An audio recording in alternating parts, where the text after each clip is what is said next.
One moment. God fucking damn it. I thought I'd change that. Sec. Moment. That's the wrong goddamn one. Bear with me, everybody. Give me a sec. Oh, fuck me. Of course, something had to go wrong. But I changed that.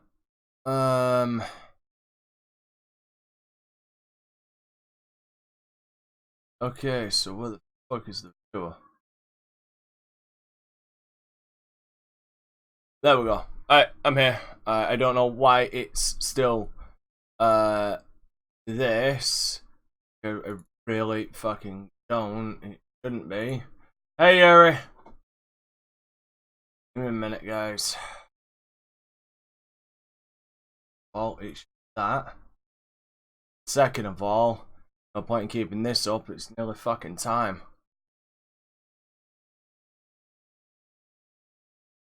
Yeah, now it fucking shows up. What the hell? What the hell? There we go. Come on, what the hell? Yeah, you're right. They do, don't they? They usually start off with something like that. Anyway, yeah, what's up, everybody? How y'all doing? Glad to see you guys coming through for the PC Master Race crap.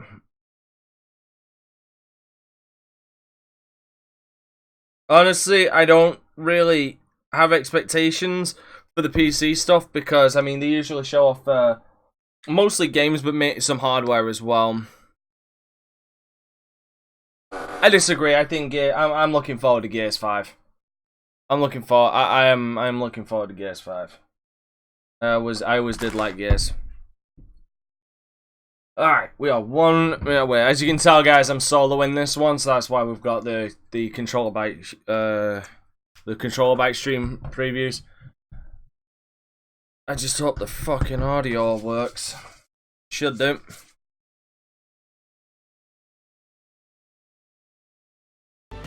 No, I do agree. I really wish there was actual gameplay of it, but everything's been fucking pre-rendered recently. I mean, look at Bethesda.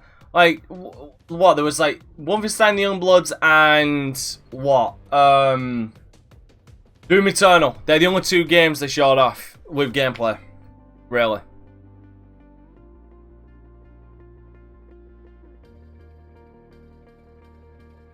All Bethesda really showed is how much of my money they're gonna get, considering they've got fucking Wolfenstein: The Youngbloods coming out in January. That's 3 games, possibly 4, in the next 2 months, or in the next month and a half.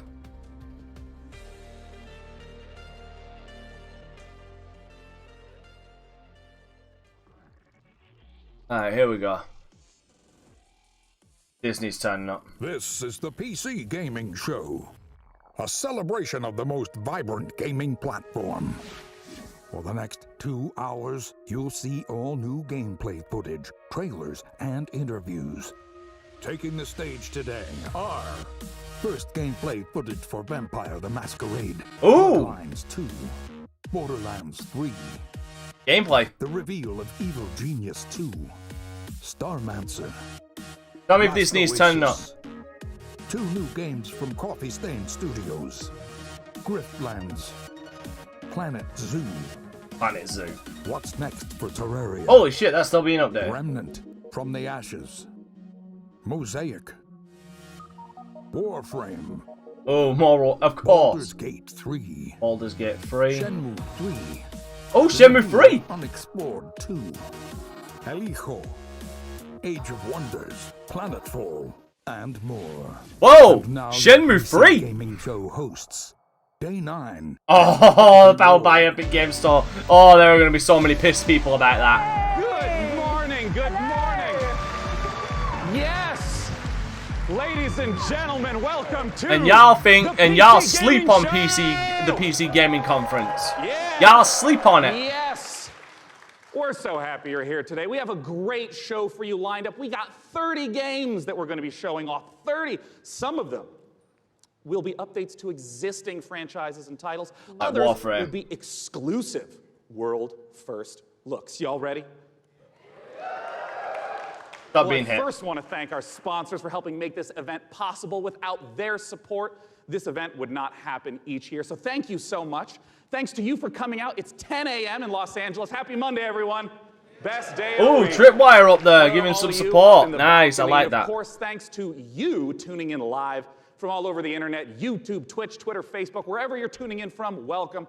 We're happy to have you. My name is Day9. I'm one of your hosts for this event. Joining me is the fantastic Frankie Ward. Hello. Oh, thank you very much. Hey, they weren't that bad last year. Oh, look, it's those people again. For you guys at home, for the first time, whatever platform you're watching on, we are going to be pulling your clever comments. Just remember that. I said clever comments from Twitch, Twitter, YouTube, Now and that you've now just asked for you've literally just asked for all of it to be fucking flooded with shit. 3 team, because Sean, you've got a mission to put their questions to the developers later. That's right. Midway through this show, I'm going to be asking those questions to the creative director of Borderlands 3. Use hashtag PC Gaming Show, and we'll read them live. Until then, let's start the PC Gaming Show with our very first title from UK developer Rebellion. Oh. Several years ago, they announced that they were working on the follow-up to Evil Genius, a real-time evil layer simulator. And now, Rebellion is ready to reveal its nefarious vision for the project. So, PC Gaming Show, who's ready to stroke Resident Sleeper intensifies. Here is the world exclusive reveal for Evil Genius 2 World Domination. Evil Genius 2. Okay, Rebellion, let's see if you've got something good here. Let's see if they've got something good. I want to know more about... I want to know if there's anything for Man-Eater.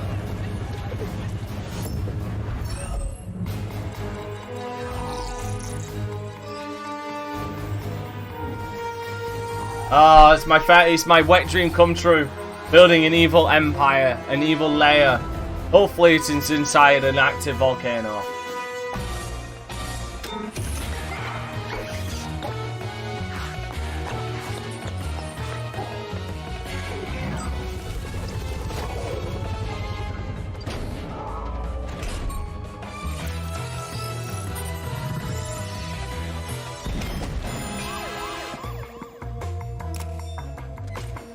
I doubt we're gonna see any gameplay though. Oh look, it's someone good.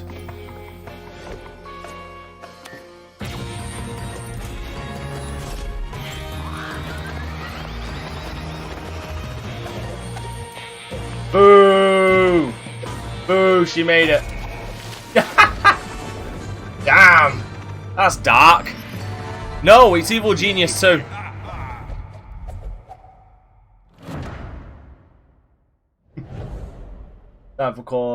Time for chance to win cause better access.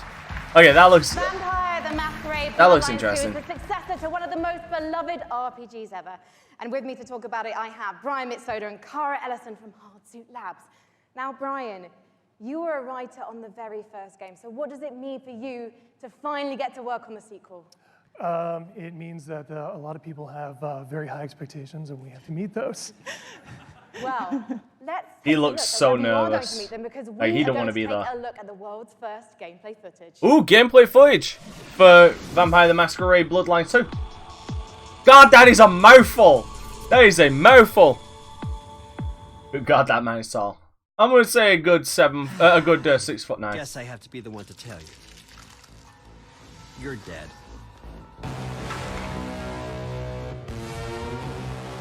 Hardsuit Labs, God, they've been everywhere. You're obviously new to this whole existence, but truth is, most of you types won't even make it a whole year. We have one rule. You don't break the masquerade. Free alpha.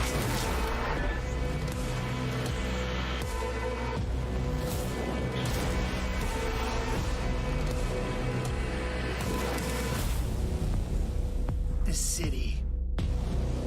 We're all fighting over scraps here. I know Greg would be interested in Welcome to the first this. day of the rest of your death. Having fun yet? Jesus. That is a goddamn mouthful.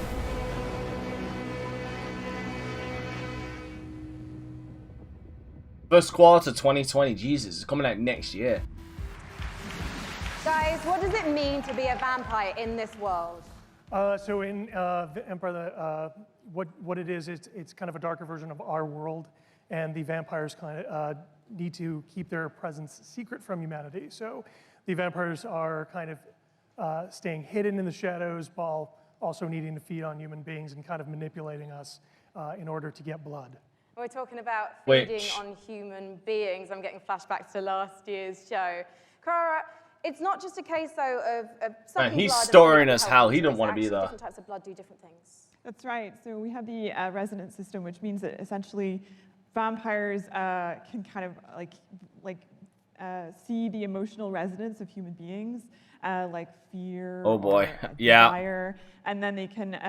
Poor guys. It's like they just got plucked in and said, "Yo, we got an interview." Wait, what? To feel more kind of alive, and that can give you like extra boost. That just doesn't work. And there were some really interesting characters in that trailer as well. What kind of relationships are we going to be forming with them as the player? Well, very fragile, very volatile relationships, very mature relationships, so it's going to be a fun time.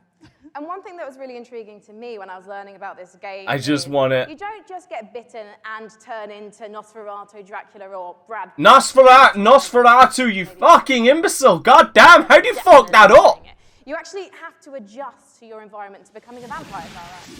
That's right. So essentially, Just want to see in someone the control a game, character in a when game you're at made some as a point vampire, this year. Well, you gotta remember, Sony's not here this year, so it's most likely not gonna happen. And this thing called the mass embrace. And that means that essentially they're having a less lucky time than you in the world. You're having a relatively good time compared to them because they don't know what they're doing. They're going through vampire puberty on their own, and you might have a family, you might have, say, a wife and children, and you are morally objecting to drinking blood to survive, and so you might have a less good time, let's say. In fairness, Doom Eternal did get some of that. You didn't see someone controlling it, but that I am confident that was actual gameplay. 15 years for this. Any pressure? Yeah, tons of pressure. But yeah, we're gonna make it worth it. Well, you know what? I think there are people around 15 the world watching goddamn this, years, and of think course about the audience here, and they all can't wait to play this game. Can you wait, guys? What's interesting is that was So I think pre-alpha we've convinced footage. everyone here now. When are we going to be able to play the game? We're going Q1 next year. Fantastic. And when can we learn more? Bloodlines2.com. Thank you so much, No, Brian and Cara. Good when luck. can we Give it hear up. more? Not were, I heard. Yeah, that is true. Have you ever wanted to play Dwarf Fortress in space? Starmancer is a space station sim from Ominux Games and Chucklefish. After a catastrophe on What a Earth, name, humanity has launched a Chucklefish. desperate attempt to find refuge among the stars. Your task is to manage a colony capable of sustaining life, crafting components, controlling colonists, and sending out crews to mine asteroids. But when you're living in space, there can be big consequences for even the smallest mistakes. Yeah, Let's take a look at welcome the to the gameplay vacuum of space. Starmancer. Population. Nothing because they're dead. What a fucking name, Chucklefish. I like that. I'm not gonna make fun of it, that's funny. Ah shit, there's been a glitch in the Matrix, ladies and gentlemen.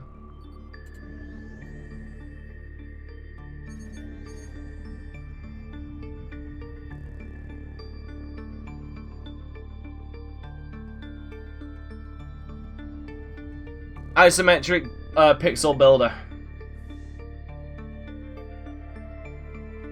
Whose graphics remind me quite a little of Terraria for some goddamn reason. But it's not like we've not seen anything like this before.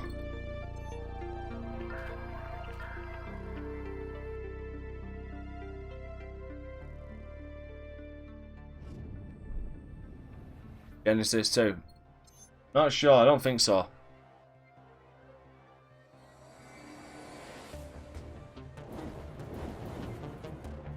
Ah shit, you've been boarded.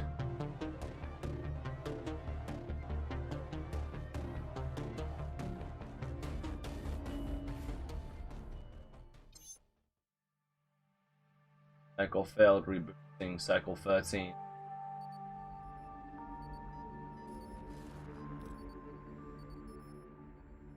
Starmancer. Our next guests both started as modders. And now, they each independently run their own studio. Let's welcome to the stage, from Tripwire, John Gibson, Ooh, and from Tripwire. Torn Banner, Steve Piggott. Hey, Sean. Tripwire. Probably not. Now I understand. Both of you started as modders, working independently, running your own studios. Talk to me about the collaboration that you started together. Yeah, Steve. So we've known the Torn Banner guys for a long time, even giving them some advice when they were modders, going commercial, helping them not make the mistakes that we made. And we've been friends, and we've always wanted to chivalry. work together. And now we've sort of formed this independent, former mod team, professional super group to get an awesome game out to fans. Yeah, and for us, this is a dream partnership as well. We've always been really close with. It's kind of Tripwire, hilarious and how, we really respect their games. We see them as one of the few. Because studios Tripwire that's bringing did start as a innovation bunch to of the modders, FPS genre. because That's obviously what they we're all started about. obviously with Let's take Killing a Floor. look at this upcoming collaboration between Torn Banner and Tripwire. The collaboration. And this is a new game apparently, so it's not Chivalry 2.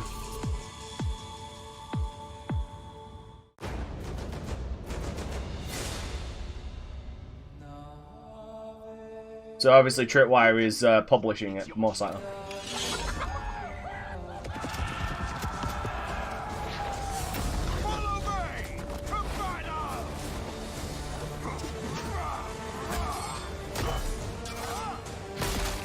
Oh, damn! Okay. This but a scratch.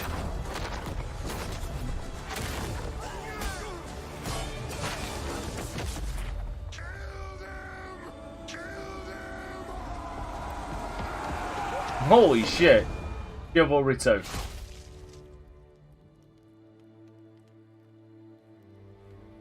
Well, they kind of spoiled that. They kind of spoiled that when they put underneath the dude's game, Chivalry 2. Oh, talk to me about Chivalry 2, Steve. So they kind of spoiled that. Bringing players into their favorite medieval movie battle scenes. And our flagship game mode, Team Objective, does that by having players complete medieval objectives like sieging castles, raiding villages, and yeah, you're not just going and standing in an area and then a bar fills up. You're, like you said, burning houses, killing peasants, you know. Being a general bastard then. Got you. Playing as peasants, getting killed. it's really about letting the player experience every iconic moment of the era. And on top of that, this time around, we've increased the player count scale to about 2.5 times what the previous game was, the 64 players. And on top of that increased scale, we've added horses, which really allows us Oh to have lord, a drama to the 64 game, player experiences like, medieval Battle combat, of the Jesus. Bastards from Game of Thrones. Don't worry, we'll ignore the last season. Just Battle of the Bastards is going to be in the game. Yes. All right, so I want to ask about the swordplay element to Chivalry 2. I mean, I know it's a really critical element. I can't wait this to time pour around, oil we on the peasants completely hashtag revamped. I gaming. mean, we really view what we're Well, doing here as bringing a true sequel in every sense. Yeah. We've attempted to completely revamp the combat, movement, and animation system. Sounds like some that good every fuckery for us, swing, Dante. He every fucking does, interaction doesn't with it? Combat feels readable and fair, and also has the I'm gonna burn me satisfaction some of- peasants. and the weight that you would expect when two medieval knights in full I'm gonna armor. throw them on the pyre. Yeah, and it's And let that very, motherfucker very fluid burn. and much more accessible. No, to do you know what? I'm gonna light kids. that house on You know, fire and then I'm gonna the throw them back pace is so inside. much There you quicker. go. It's what I really enjoy when I'm playing it. Yeah, and I wanted to ask about the fluidity, because in a lot of melee combat games, you hit a button and there's like a full animation swing and then you sort of reset. So it's kind of these discrete, chunky times. I understand that in Chivalry 2, the swordplay operates differently than that. Yeah, we kind of think of it like when you're swimming, where you're kind of I already constantly using do. both arms at the same time. And Yeah. a core part of our focus this time around is Also making looks like that you got players can archers play as well, multiple so- opponents at the same time. Like 1-on-3, 1-on-4 situations. Exactly, because that's fundamentally part of the becoming With horses. the ultimate warrior fantasy Right. and achieving glory on the battlefield. Well, I mean, I do have to ask, I'm talking about swordplay and mastery, but the original Chivalries, I mean, it's kind of like silly fun. Like, how do you balance the mastery with the fun element? Yeah, our goal has always been to make it so that players can take the game as seriously I'm sorry, as they want, melee. and also as silly as Chop they off want. some arms and send them on their We know way. that Tis probably but a about half our scratch. audience plays the game drunk, And we love that. At least half. Yeah. That's an important metric to track. And the game has a huge influence from Monty Python as well. I mean, in the over-the-top voiceovers and the role-playing opportunities. I mean, the game is genuinely hilarious. Yeah, I'm definitely going to be... If it's Monty Python inspired, then I'm definitely going to... Every time I die, I'm definitely going to scream out, "'Tis but a scratch!" Well, that's excellent. Well, I mean, I have to ask, when can people get their hands on Chivalry 2? So Chivalry 2 is coming out early 2020, and it's coming first to the Epic Games Store. Oh. Look forward to checking it out in early 2020. Gentlemen, John... I'm so tempted to look at what chat sounds like, because my god, I guarantee you the chat for this fucking stream is going to be booing. Here at the PC Gaming Show, let's take a look at what's coming up next. You're watching the PC Gaming Show. But he did say first, it's Epic Store. He did say Build first. a world for wildlife in Planet Zoo. From the creators of Darksiders, Remnant from the Ashes, Baldur's Gate 3, and more trailers, interviews, and gameplay footage. Killer Bunny, Super Boss confirmed, probably. Fucking White Rabbit.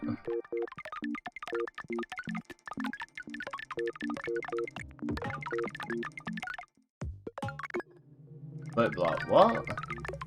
But trillions of blocks. And the ranks. Oh yeah, they showed this. They showed this in the sizzle reel.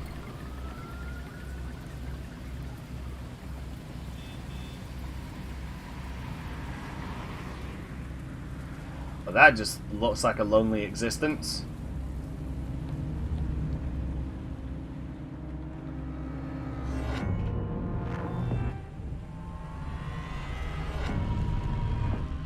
The fuck?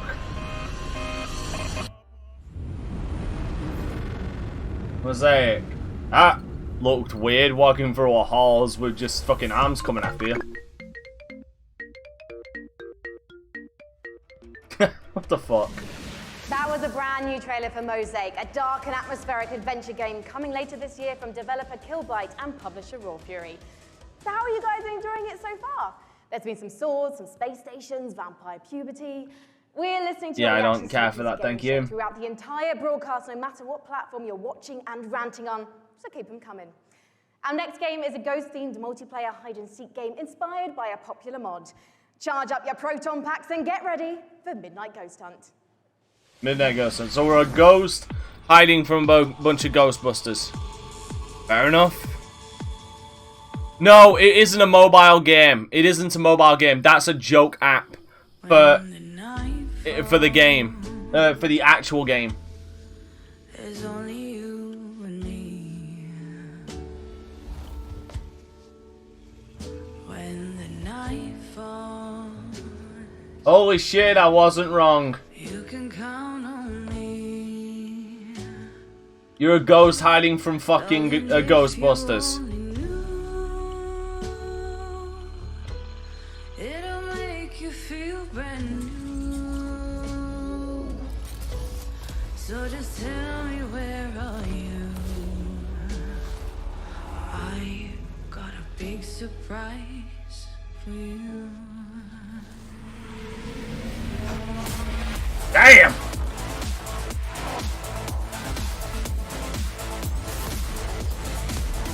The fuck?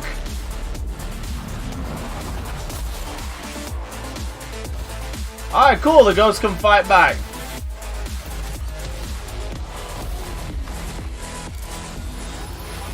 I got a big surprise for you. Alright, that looks like any excuse to be a massive dick.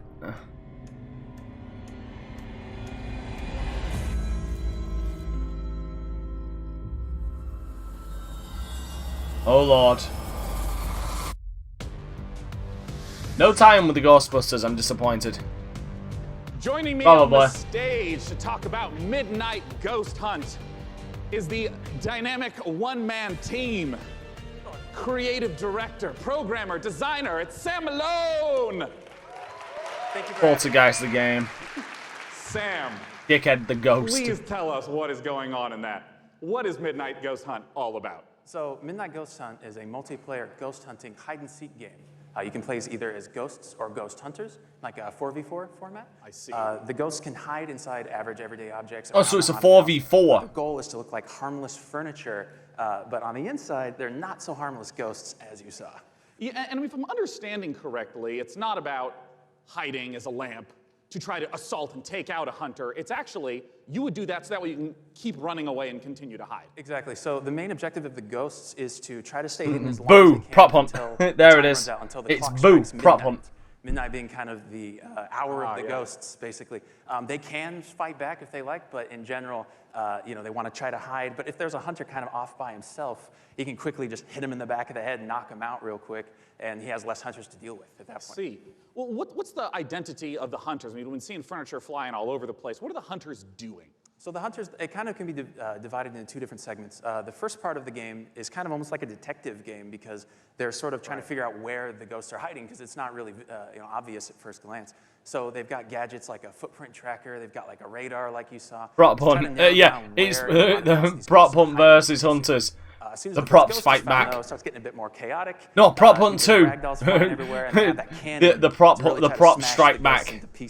So those are kind of the two aspects of the ghosts. I see. Well, talk to me a little bit about the inspiration for Midnight Ghost Hunt. I understand it's based on Gary's mod called Prop Hunt. Right. So that's definitely a big inspiration, but the big twist for us is that the props fight back. You saw the furniture, they hurl themselves at you, they knock you out, they send you flying. So it kind of almost becomes like this action hide-and-seek sort of mashup. Just admitted it. To be a little bit afraid of the things that you're hunting. So that changes up the dynamic a good amount, I think.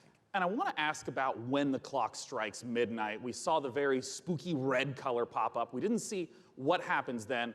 What's going on then? So midnight, if even one ghost survives 4 minutes into the match, then you hear this ominous grandfather clock chime across the map. All the lights will actually flicker out. It'll get really dark and scary, and all of the ghosts that were destroyed actually return as vengeful spirits. They're a lot more powerful than before, and they glow a very brilliant red. So at this point, the tables have turned. The hunters are now the hunted, and they just need to try to work together to stay alive long enough for their evac to come, which is another 4 minutes or so.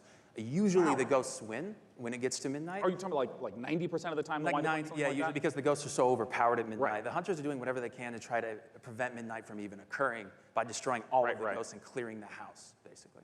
Well, awesome. When can people get the Okay, chance so to I try actually out like that Midnight idea. Ghost Hunt? Even if it hits midnight, the hunters still have a chance to win. I'd also Or like at least to get onto survive. our Discord, discord.gg/midnightghosthunt.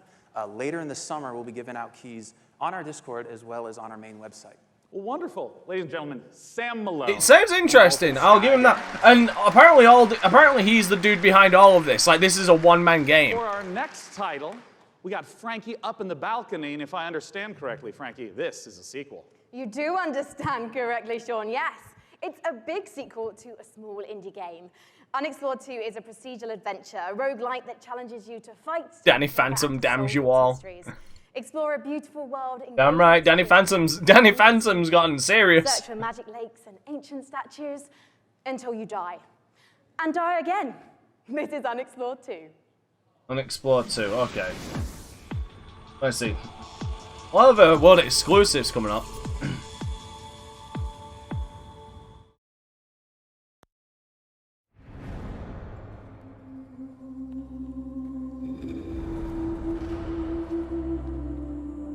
Well to God, I've seen this kind of game before.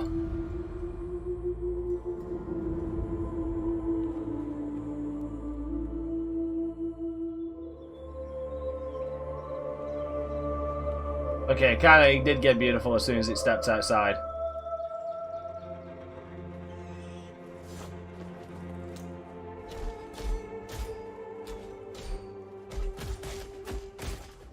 Damn!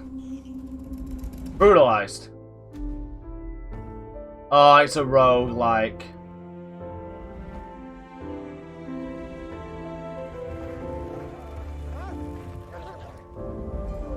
It's a roguelike by the looks of it with no way to fight back.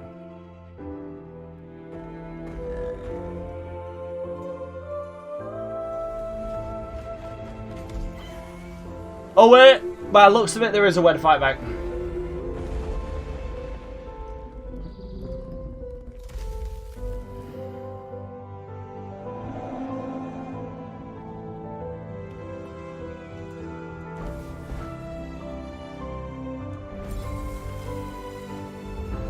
He's a man.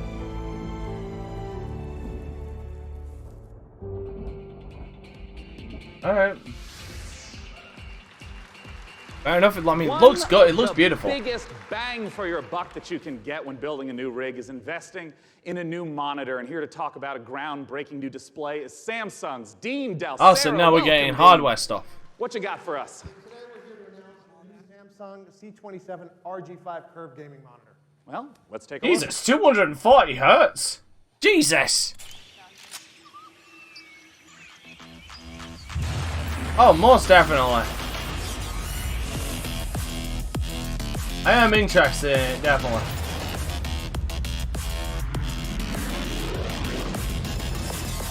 Look at that. More shit I can't buy. Fuck you, PC gaming.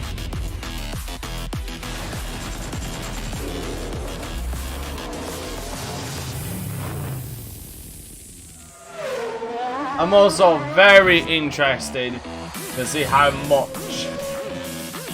Tell me about 200.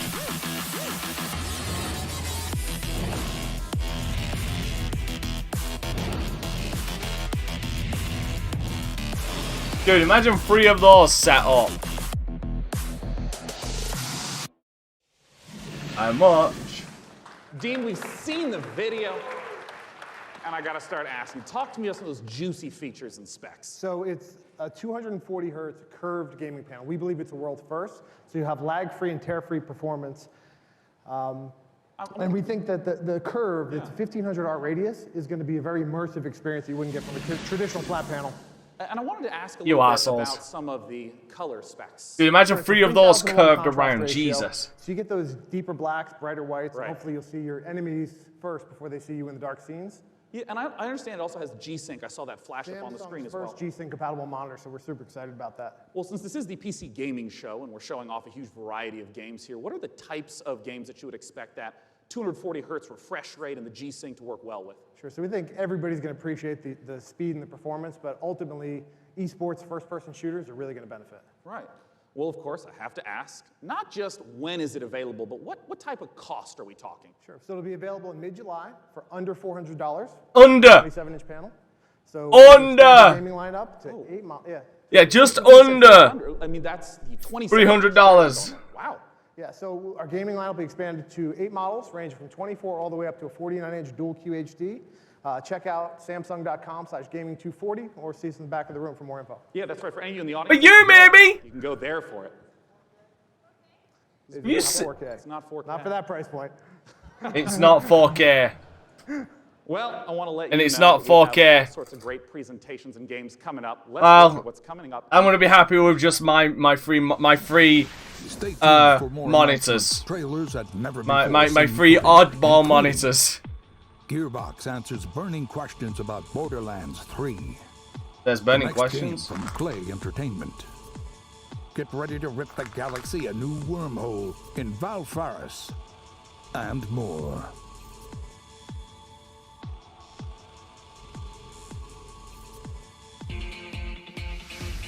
And now the PC Gaming Show presents What's Next from Funcom. I mean, I just gotta upgrade my fucking PC before I think of getting any fucking monitors.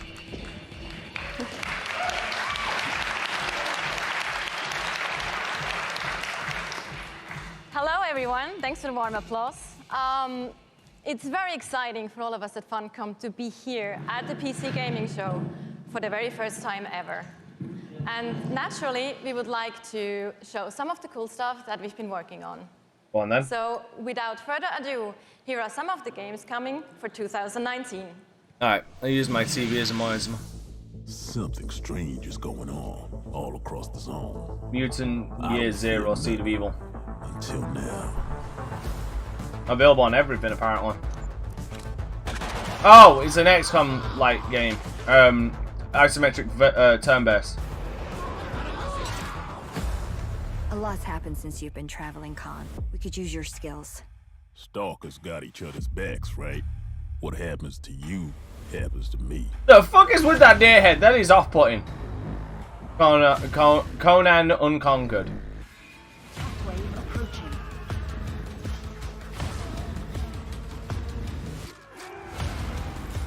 looks like a wave-based RTS.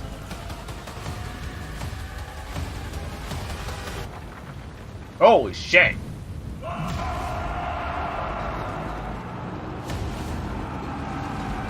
It is nice. Moon of Madness. You know the one, here's the thing.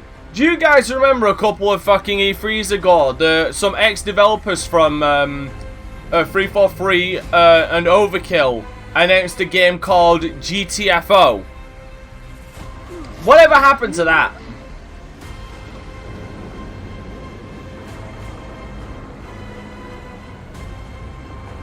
Dude, that's some Lovecraftian shit.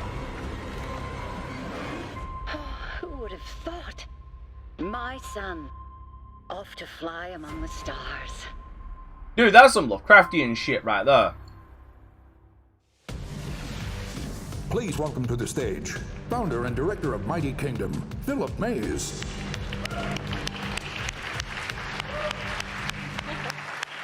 Yeah, and like I said, that's some Lovecraftian shit right there. At Funcom, we've been doing our own games for over 26 years now. But recently, we had the great pleasure to be working with some other very talented developers and help them publish their games. And on that note, I'd like to introduce Phil Mays. He is founder of Mighty Kingdom, a studio out of Oh, hey Ludwig, what's up, brother? He's been working with us on something. Hey, it looks interesting. I could use some more Lovecraftian shit in my life. So on April 1st this year, we put out a little trailer for something called Conan Chop Chop. And considering the date, it was perhaps no I think that's one of the reasons I love Bloodborne. Because it's just Lovecraft. It's just Lovecraftian. Yeah, we have a little surprise for you. Check this out. But no, seriously, whatever the fuck happened to GTFO? I heard jack shit from it since it was announced.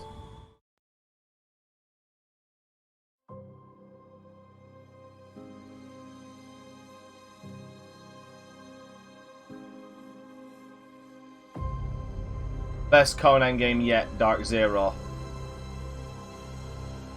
What is this,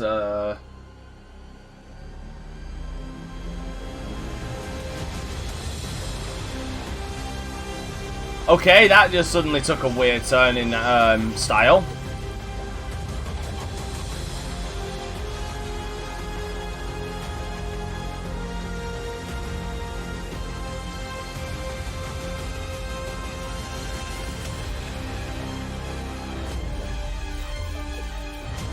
You know, I look at this and I immediately think of, yeah, that's what I was thinking. I look at this and I immediately think, why do I suddenly start thinking of Castle Crashers? Conan Chop Chop. The fuck? Hey, Tio. So there you have it, Conan Chop Chop. It's a roguelike action-adventure game. It's very real, and it's coming to PC, Xbox One, PlayStation 4, and Nintendo Switch on September the 3rd this year. It's 2019. We also have a playable version here at E3. I immediately started thinking of Castle Crashers then for some reason. Then please don't hesitate. You know, top-down, paper-like characters walking around chopping shit up.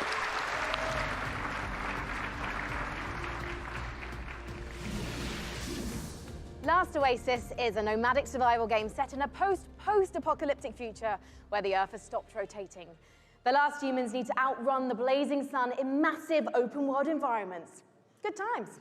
But cheer up, That's sunshine. scary. This is one of the most original-looking multiplayers we've seen, with interesting ideas underneath. No, it is A reversed. player-driven economy and some incredible death machines. No, my camera's actually the correct way around. When you usually see my camera, it's reversed. That's why the text actually, you can actually read the text on this shirt. By the way, Ludwig, that's what my shirt looks like when you actually see it. By the way, that's a terrifying prospect. The world has stopped rotating, and now the survivors need to outrun the fucking the sun.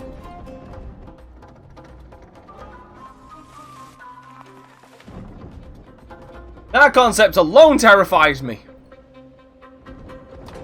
Hey, Kevin.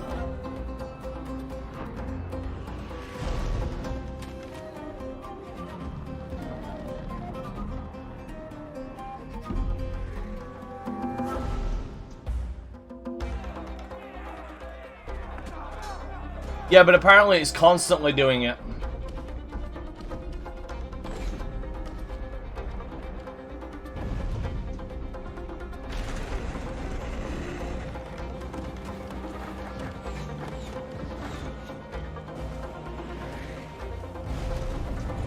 You know what? Moving platforms and almost like moving cities. Immediately thinking of Mortal Engines.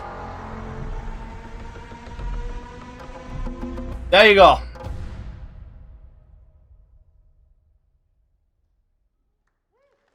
September 3rd.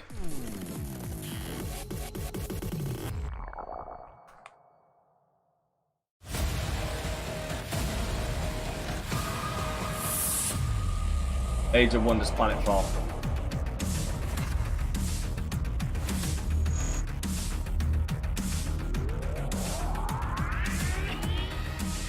And as soon as when they announced Wolfenstein Youngbloods is coming out, that's coming out next month.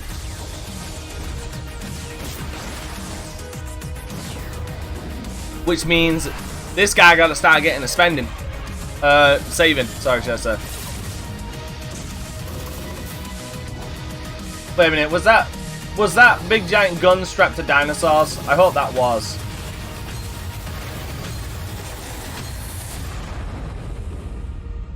I hope I wasn't seeing stuff and that was really guns strapped to big giant dinosaurs.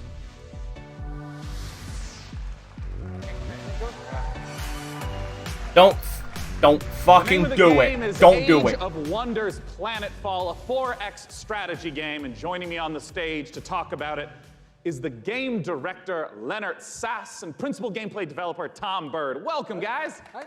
Good to be here. Thanks. So, Leonard, just give us the gist of what Age of Wonders Planetfall is all about. Sure. Age of Wonders is a turn-based strategy game where you play as one of the survivors of a shattered galactic empire. At the start of the game, you choose or create your own faction. Yeah. They include the Vanguard Expeditionary Forces, who are in cryosleep when everything went to hell. There's scavenging cyborgs, or the Amazon bioengineers who ride dinosaurs into battle. Yeah. Yeah, I was right! You know, I want to ask, because there's pretty broad... Ride dinosaurs into fucking battle, I love it. To give a sense of what the gameplay is, I just want to start from the beginning of a game. What happens when you first land on the planet? Well, each race Riding dinosaurs into battle with big giant fuck-off machine guns, I love it. The game takes place, and that spaceship will then transform into your capital colony, where your entire empire begins, your sort of attempt to take over the world.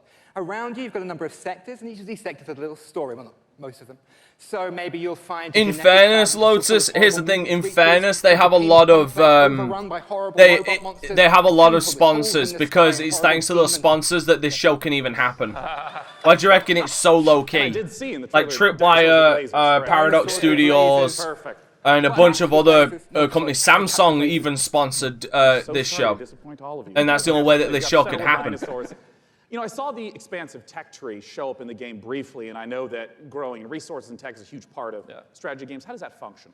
Right, so part of these tech trees come from your origin race. They sort of represent the past of where you came from. They include new units, new modules for your units, like jetpacks for your troopers, orbital laser cannons you can launch from space, social doctrines, it's not all about war. And there's very much an RTS kind of like game. What about RTS? It's all about the future of your faction. So you can create like a combination between man and machine, or man and computers. Yeah. Cyborgs. Others include doomsday technologies that allows you sponsored by the Crisis Core someday. Yeah, right. Sure. Or win the game by splitting space-time. I love how many details you're giving me of the horrors that await on the planet. The future is not a pretty place. Well, I want to ask about some of the combat that we saw, because in a lot of strategy games, the combat can be very brief. Apparently you can. It shows two armies pinging off each other, but I understand that the tactical layer is quite rich. Right, so when combat starts, you'll see, like on the world map, maybe like a little sort of space lab or something like that. When you go into combat, you will zoom all the way in, and you will be inside the lab. You'll see all the pipes and all of the goops flowing around. All of your units, which you've been putting together and built, are now deployed. In turn-based combat, you can move them into cover, use their abilities, shoot laser cannons. Maybe you've chosen advanced. You've got like a bunch of space dwarves in little metal suits. They'll dig holes in the ground, like shoot from the holes. Maybe you've chosen the Kirko, sort of horrible alien bug monsters. They run forwards and slash people and puke acid on them. That kind of Lovely. I mean, how long do some of these battles wind up? Yeah, lasting?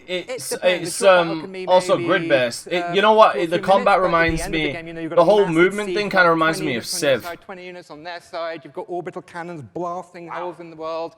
And that can maybe Oh, damn right. It does sound like it. Well, talk to us Alright, you about didn't call me by Alan. No, It's I didn't, due so. This August 6th, it's going to be available on PC, multiple platforms, consoles, and it's available for pre-order now. Well, lovely. Comes out on August 6th. What's that URL? It's aow-planetfall.com. Well, I'm looking forward to it. It's less than 2 months away. Gentlemen, thanks so much for joining me up on the stage. Thank you. August, I mean, again, not that far away in all fairness. Thank you for sharing the horrors of the future. And for our next game, Frankie, I have to ask you, what year is it? Why? The year is 1946, Sean, my dear boy. 1940. Europe lies in ruins torn apart by the satanic Plan Z. A brave band of heroes cast the Fuhrer into hell, but little do they know, the nightmare is far from over. Achtung! This is the world-exclusive reveal of the next shooter from the makers of Sniper Elite 4. Really?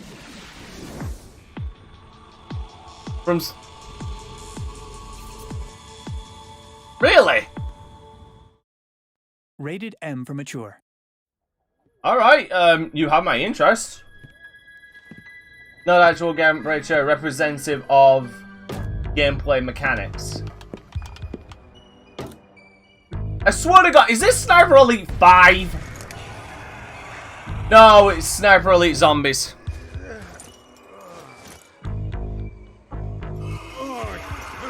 Ah, shit. Goddamn zombies.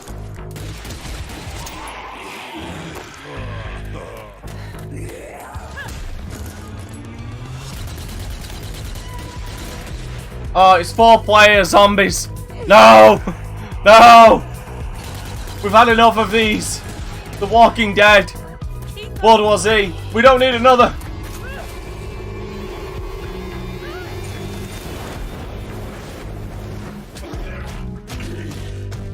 The fuck?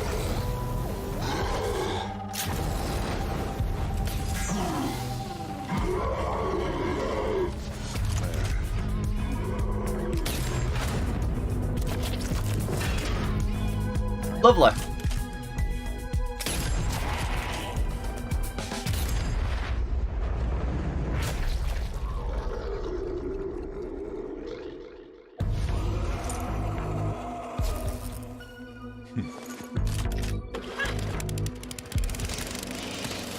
There, Dante portrayed accurately in a game. He just explodes. Also accurate.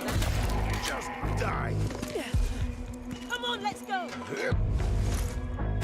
Okay, so I've learned that flamethrowers would be a very ineffective thing against. That is a big fucking. No, that's 2 fucking MG42 strapped together. Excessive much. It's just carrying that fucking thing.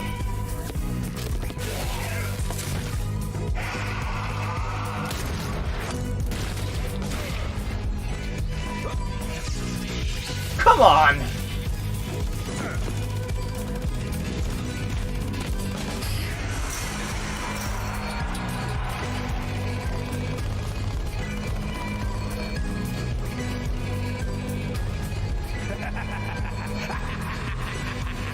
Oh my god, it's zombie. Oh my fucking Christ, it is Zombie Army. Jesus! Zombie Army Dead War 4, fuck's sake. Later on the PC gaming show, I have the Zombie Trilogy as well. a love letter to classic JRPGs. What's next for Warframe? How many zombies have to die for our amusement? Set before, during, and after All of the them. Big Bang. All of them! And more. Holy shit. So yeah, they're bringing out a Zombie Army 4, I got you. Okay. I got the Zombie Army Trilogy as well. For nearly 100 years, the Root have ravaged the Earth. An unending assault. Listen, I'm not gonna be mad about. I don't think anybody should be mad about Warframe.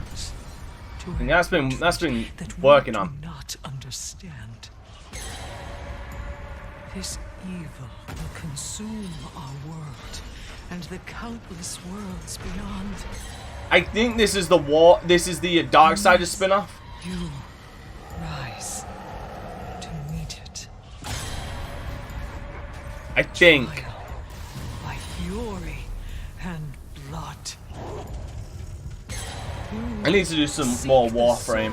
I need to find some more. I need to do some more Warframe streams. They are here.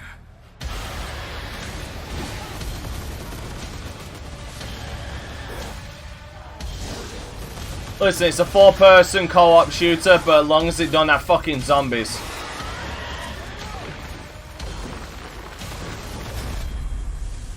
Remnant from the Ashes. From Gunfire Games. Same guys who did Darksiders 3. Joining me on the stage to talk about. Oh, dude, they're fucking committed. That's a marriage. Trailer. We got the chance to see so much new gameplay footage. Like that's a fucking long-term marriage, is what that is. David Adams.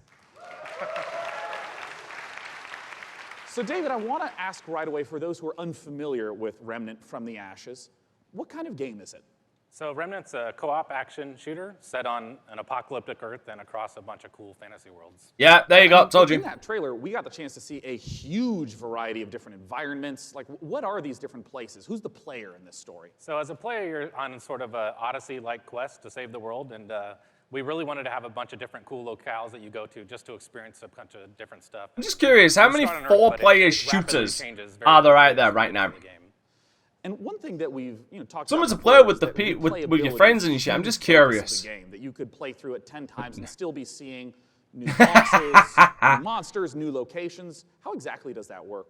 Yeah, I think one Really, I'm glad. is the dynamic generation. I'm glad. So we generate. I'm glad that it's trending. Quests, NPCs, bosses. Again, like I said, by the sounds of it, it's a one-man It's all team. hand scripted, but the system takes all the pieces and stitches it together. So you might play the game and come into Hideo work and say, Kojima "Hey, here I to talked a present giant Knight tree 4 for the and fought a Nintendo dragon Switch. boss," and I'll be like, I "Met a guy fucking in a like that. helicopter, an old guy in a helicopter, and killed a tree ant," and we'd have completely different experiences playing the same game. And you just have to keep going through and eventually explore what all the possibilities are. Yeah, you can play the game over and over again to see the stuff. You can jump into your friend's world to experience the content in their world, and that's a big part of the game. I mean, we already had two come out. What you get.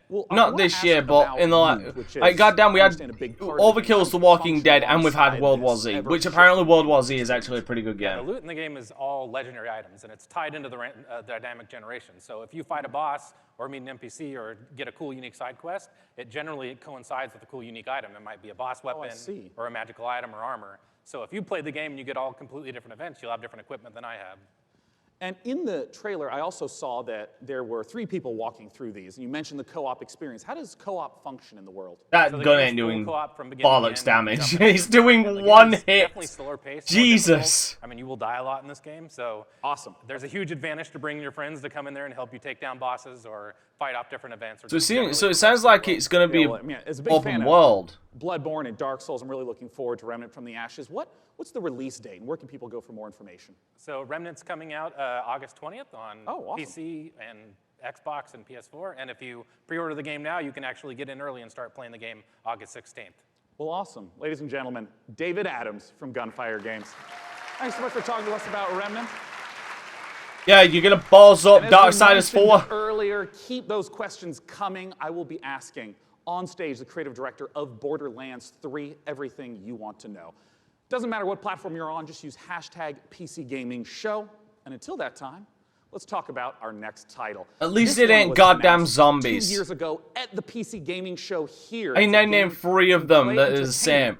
Now we've got Zombie Army 4. Changed quite a bit in the last 2 years. It's now a World War Z, roguelike where you don't and just fight, but you also Overkill's The Walking Dead. All zombies. At least this one looks like he's dealing with demonic shit, demonic enemies and shit. In one short month on July 11th in Alpha. Let's take a look at some of the footage of what you'll be playing.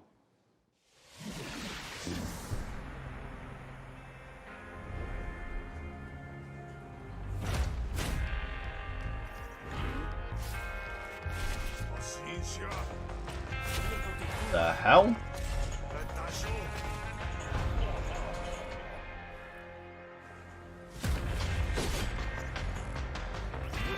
Oh, she came in not giving a fuck. Oh, it's a card game. It's a card-based game.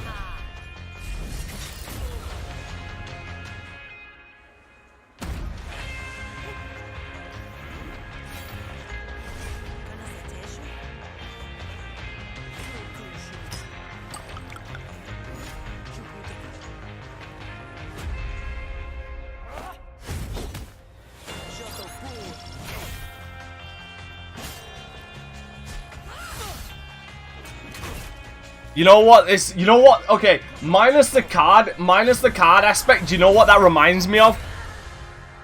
I immediately start thinking of fucking Stick of Truth.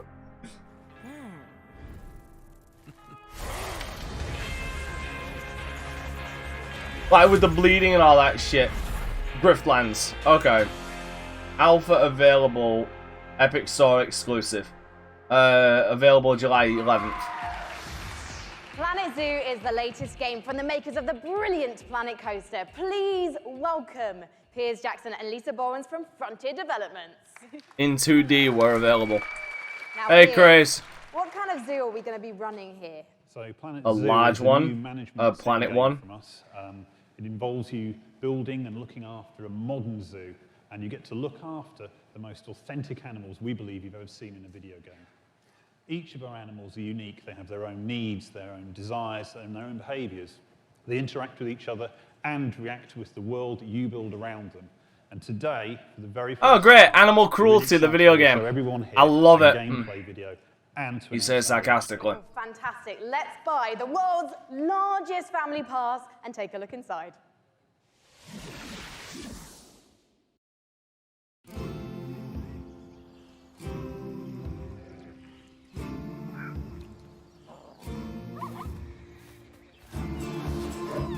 Oh, big brown bear. Oh, look at how cute that wolf was.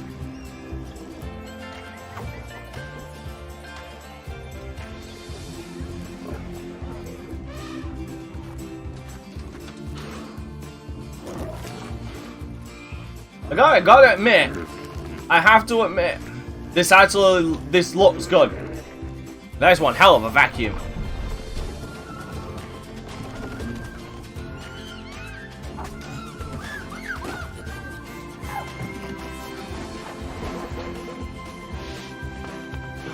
I gotta admit, this looks really...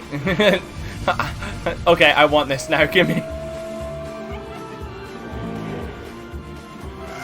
I couldn't play this because my management skills would be shit. Okay, you get it on November 5th, Lotus. I love some of the animal shenanigans here. I mean, hippos pooing, adorable baby elements. It's absolutely brilliant. I can't wait to play it. But before we see You're not the gonna trailer, play it. Piers mentioned this is a modern zoo, but what exactly does that mean? So nowadays, when you go to the zoo, you're not just going to see all the lovely, pretty animals. You go there, you want to be, you know, learning about conservation. You want to learn about the research that they're doing. You want to be Really? educated, and these are all things that you're going to be. I guarantee you the modern fucking man doesn't want to. These ideas of the modern zoo is really Oh, what we this is take cute. to heart, and we're going to be promoting, you know, the health and the How many welfare of kidneys your do I have to animals give to as play the it most now? important thing to do. You have free kidney? When can Oh. we see more gameplay, and when are we going to be able to get our hands on it ourselves? So we're obviously demoing the game all this week at E3, but most people aren't going to be able to see that. So we've recorded our presentation. Lisa's done a fantastic voiceover for it, and we'll be releasing that onto Frontier's YouTube channel. That goes live this Friday at 11 a.m. Pacific time. Well, fantastic. I cannot Well, wait there. to watch. You guys to join the Thank summer you so much beta. for joining us, Piers and Lisa, everyone. Next up, we have a very special guest all the way from Japan. Better be Hideo Kojima announcing the Death Stranding fucking PC release date. Gaming industry legend and Shenmue creator, Yu Suzuki. Shenmue 3, here we go. Here we go, everybody. Right. Ladies and gentlemen, joining me on the stage is a legend of Japanese game development. It's Mr. Yu Suzuki. Hello, everyone. In addition to being the brains behind the following games, Hang On, Space Harrier, Outrun, Afterburner, Virtual Racing, and Virtual Fighter, Yu-san also created the Shenmue series, and he's here to talk about Shenmue 3 right now. Take it away, Yu-san. この場に立てて光栄です。I am so honored to be here standing on the stage today. それと20年支えてくれたファンの皆さん、ありがとう。I just want to say thank you Two to months away. all the fans supporting me for the It's last releasing 20 tomorrow. years. No, in Thank fact, you it's very out today. It's out right now. It was out yesterday. You all missed it. That's what. The wait is nearly over. That's right. to... Let's take a Can we world get... exclusive look at Shenmue 3. What is... Oh, wow. Are we actually going to see gameplay?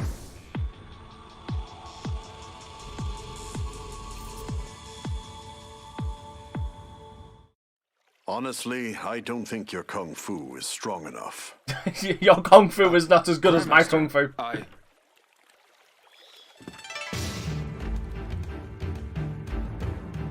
A long time ago, martial arts were bad, but humans are interesting creatures.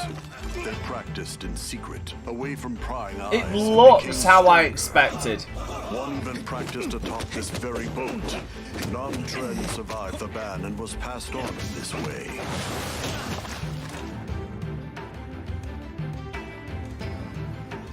I'm geeking out right now. I'm so glad everybody is having fun now. What did you say to me? Stop it. They threaten and extort money from shop owners, get drunk by noon, and cause trouble. But the real question is, how many QTEs will it have? The answer is, all of them. They are heartless. Hey, wait right there.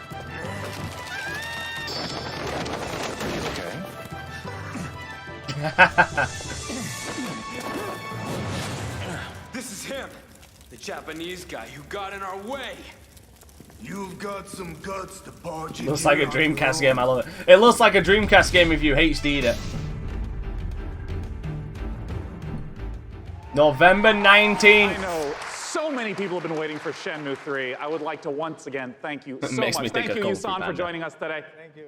Cheers. Thank you, everyone. Thank you. Oh no, Lotus is now Now gonna our next officially lose title his is shit. near and dear to my childhood heart. It's based upon a game I grew up playing called Heroes of Might and Magic 2. Let's take a look. I at an upcoming think they did announce they delayed it a while ago. Potion. I think not too long ago they did announce that they did delay it because it needs a little more polish.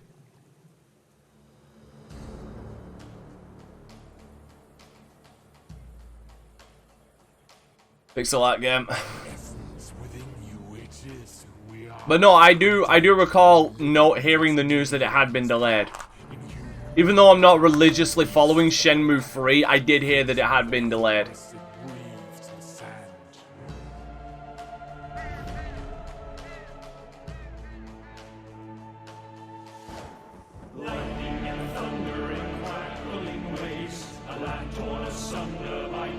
Oh, wait a minute.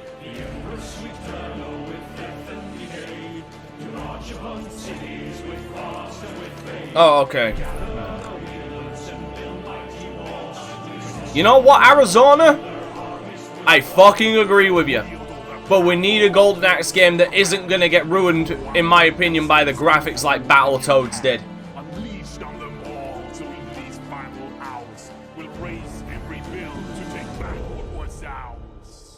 Like, seriously, you want a good example of me going from fully wrecked to flaccid in a fucking instant? Go and watch when they announced Battletoads. I got so hyped when I heard the music, then I saw what the fucking art style was, and I went limp like a motherfucker. I almost slouched down so far into my seat, I was lying on the floor. Carl Toftfeld. Hey, Carl. Hi, hey, thanks. I mean, let's just start off, for anyone who maybe hasn't played the Heroes of Might and Magic series, what is Song of Conquest all about? It's all about, well, you kind of start out with in the town that you just saw in the end of the trailer, and from there you recruit your wielders, it's what we call our commanders, and you recruit an army, and then you kind of send off your wielders on an adventure, and they go exploring the world. I'm sorry, that art style killed it for me. And with those resources, you upgrade your town so you can get more stuff, and that's It makes me feel like Batman. adventure and strategy combined. And, you know, I know that part of the core loop is... I'm sorry, Arizona. There's few times when an art style has killed my interest in the game. Battletoads did that. So the battle, just like the whole game, is turn-based. So you go into combat, you bring all your troops in, and you start by deploying them, and then all the troops have different stats, like offense and defense and health and so on. And they go in initiative order, and then you slug it out, and it's a bit like chess, but instead of like pawns and bishops, you have like horned wands and face spirits. Great, and griffins and so on. Yeah, and all those things. And well, you know, as someone who just loves the Heroes of Might and Magic series, I know that you have translated a lot of the gameplay elements into Songs of It looks Conquest. beautiful, What are some of the modern elements that you're bringing? but I need to play Ori well, 1, there's a lot of and it, I'm now I mean, waiting to be one of them is crucified our for magic saying that. system, We call it the essence. So basically, in the Songs of Conquest universe, everything has an essence within there. It's sort of like the soul. So your troops, they have an essence. And to do magic, you need to bring the troops with the right essence with your wielder's skills. I see. So if you want to like make your troops go faster, you need to bring a troop that has that essence, like cavalry. And maybe to ask a basic question. Oh, magic based on of the essence of other characters. Okay. Yeah, so if Gotcha. you're fighting someone, you kind of That's actually an interesting mechanic. what to kill off. Like, do you want to destroy their magic or their powerful troops? Where can people Yes, get I was planning on buying it, as Nurgle. always- I was actually planning on buying Commander Keen. In late 2020. Oh, it's quite a ways off. It's quite a ways off, but you can go to songsofconquest.com and sign up for Wow, alpha. late And then- 2020, Jesus. Well, as you know, I'm really looking forward to playing it, Carl. Thanks for joining us. Thank you. It's 2 a.m. and I'm so fucking hungry. We'll get something to eat to you all. I'll go to bed, Now, damn our it. next title is an update to a popular co-op game. Let's see what's in store for Vermintide 2. Ah, shit! Ah, shit! Fucking Vermintide 2. And y'all motherfuckers know I recently bought this game. I need to buy the fucking DLC from it. I finally gave in to you motherfuckers and bought Vermintide 2. The assholes.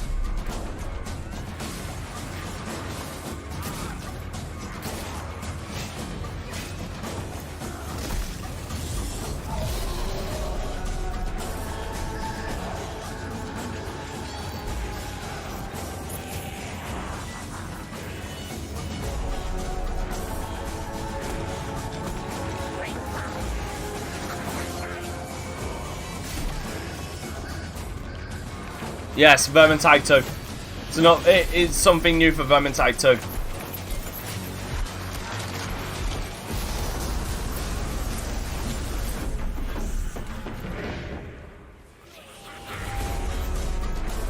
Vermintide 2 Versus.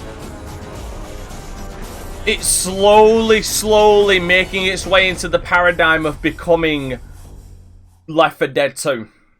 That's what it's slowly doing. You just saw the reveal of the new PvP mode coming to Vermintide 2, which turns the Warhammer Fantasy cooperative game into something even more brutally competitive. It looks deliciously vile, and surely dismembering Scraven is so much more satisfying when you know you're going ham on a fellow player. All we need to wait for. Behind their computer screen. Everyone didn't want to listen to me. Wait, what do you mean? Vermintide 2 Versus beta at vermintide2.com/versus.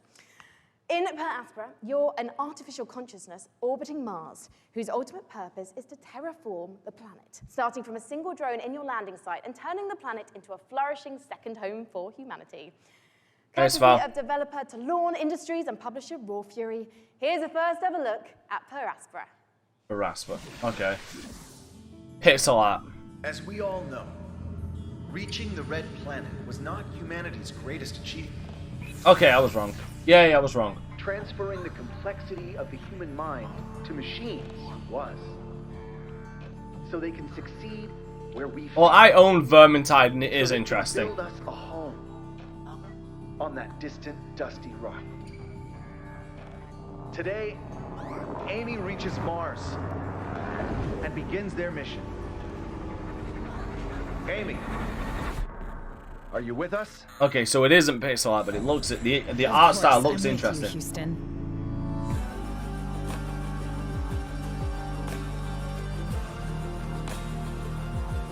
So it's a terraforming sim game by the looks of it.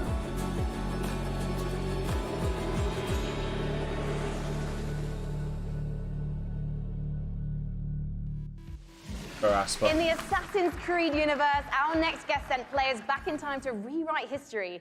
But for his debut project with indie studio Panache Digital Games, he's going to take us back 10 million years to where humanity began.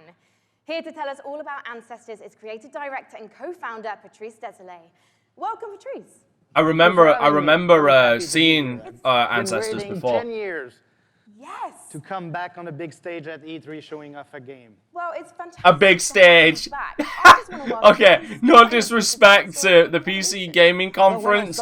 No disrespect intended. But that comment just made me laugh. I've been waiting to come back to a big You need a stage. character in a 3D environment at first. And I say, oh, I'm the historical guy. I'm the historical dude, so I need an historical period. They say, oh, let's go back at the very beginning. It'll be easier to do. because I won't have to build a city, I won't have to build technology, and I was a bit naive because we built Africa 10 million years ago. And that's not easy to build. It doesn't sound easy. I mean, how have you turned those themes into gameplay? Well, you play our last common ancestor, right, of all the big apes, and then you have to explore your environment, and eventually you expand your territory, you expand your clan, because you're not playing that one badass character. You play a group of badass characters. And eventually you evolve into different species, up until Lucy the Australopithecus, roughly 2 million years ago. I imagine our ancestors had a lot more issues to deal with than we do today. Well, There's going to be a lot more dangers in this world, so tell me a bit more about those. Well, it's all about from a prey to a predator. Basically, at the beginning of the game, everybody's there to kill you and devour you. And basically at the end, it's pretty much... I won't lie, from what I'm seeing, the game does look good. That's the idea of Ancestors, the Humankind Odyssey. So, Patrice, ultimately, what is the key to evolving your clan success? The game... Curiosity. Graphically looks nice. Because, you know, I made a game about characters and you needed to follow the story I wrote for you. This time, you're basically writing the story. Right? There's no story. God damn it, do I really have no mods? It's not about going and see mission givers. Alright, well, seeing as Fire Lotus is usually here. God damn it, Fire Lotus, you need to be here for more of my gameplay streams, I'd make you a fucking mod. Can you mod. survive like our ancestors did? And that's the question I'm asking the players. It'll be for you to answer that question. Which primate is best, human? Well, I was going to PC first. I was going to ask you when we can see it, and you answered my question first. Thank you so much, getting Patrice. good at this. As Patrice says, Ancestors will be released August 27th, and you can learn more at AncestorsGame.com. Thank you. We've already seen zombies and exploring fire barrels. Or exploding fire barrels.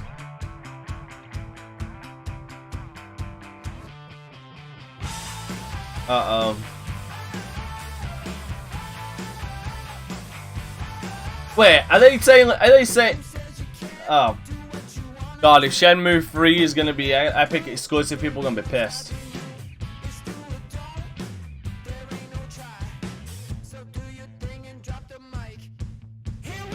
Solar Ash Kingdom. Yeah, Zombie Army 4.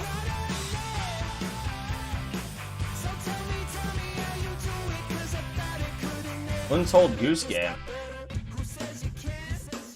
Oh, don't. Fucking people harassing a goose like that. How dare you?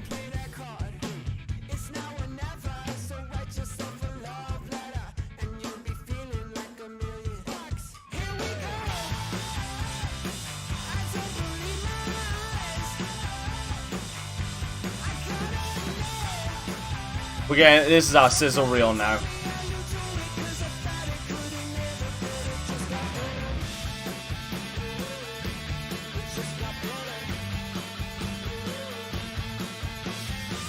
That what the golf looked like if mini golf wait a minute, did that knight just drop king somebody?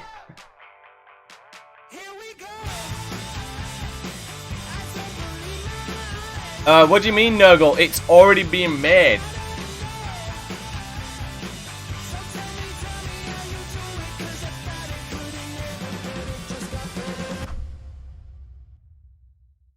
Well, that knight drop kicked somebody.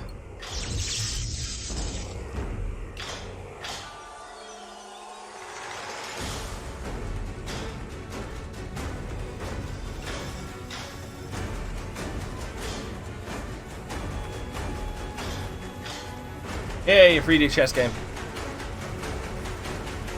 I'll buy it just on the principle that I can run up in full metal plate armor and just drop kick somebody. Alright, so me and Lotus have got the same, are on the same wavelength there. Big dude in plate, big knight in plate armor can just run up and drop kick someone's ass. Founder and CEO of Dragon Nest. Indeed, auto chess has turned out to be a sensation, with hundreds of thousands, millions of players getting a taste of it. And here to talk about it's coming to PC is Loring Lee. Take it away, Loring. Yeah. Hello, everyone. I'm Loring Lee. Pleasure to meet you. Hello. Hello. Yeah. I'm the CEO and founder of Dragon's Game. Dragon's Game is a game developer and publisher, comes from China. I'm so happy to be here today on this stage to introduce our game, Auto Chess. Most to likely. all of you. This is really an exciting moment for us. As the trailer says, this is a real engaging game of auto chess. Dragon's Den now is working with Craze? the creator Craze? of auto chess, Jodo Studio. We are working together. I'm actually the same. I've been hoarding their free games as well. But I ain't bought anything off the Epic Store yet. Everyone from anywhere with any device can enjoy the same fun of auto chess. Now we are building the PC version with by using the gaming engine of Unreal Engine 4. As everyone knows, Unreal Engine is one of the best gaming engines. Like I've got near enough all their free games, but I haven't bought a single one. So you're not the only one. Unreal. I believe we can finish our job quickly and efficiently. And today, I'm very glad to announce I used to play chess. Auto chess. Like I actually used to play literal chess. I mean, my parents actually had a glass chessboard in pieces, and it was actually really beautiful. I'm eating because I'm gonna be here all day. I'm eating chocolate nibbles. Thank you everyone. Because I'm gonna be here.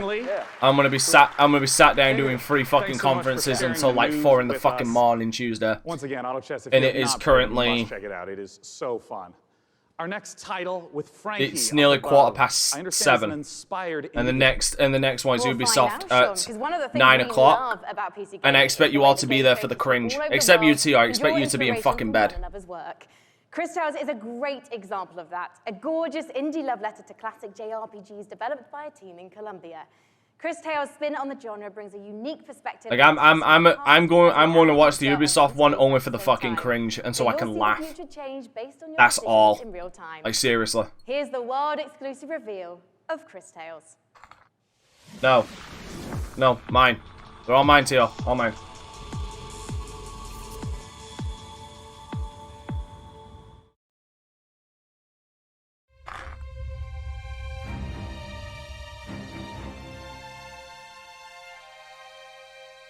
If you saw what was, what is, and what would be. If you knew how it ends. Oh look, another goddamn RPG that Yuri will most likely want me to play on top of the 2 that she already wants me to play.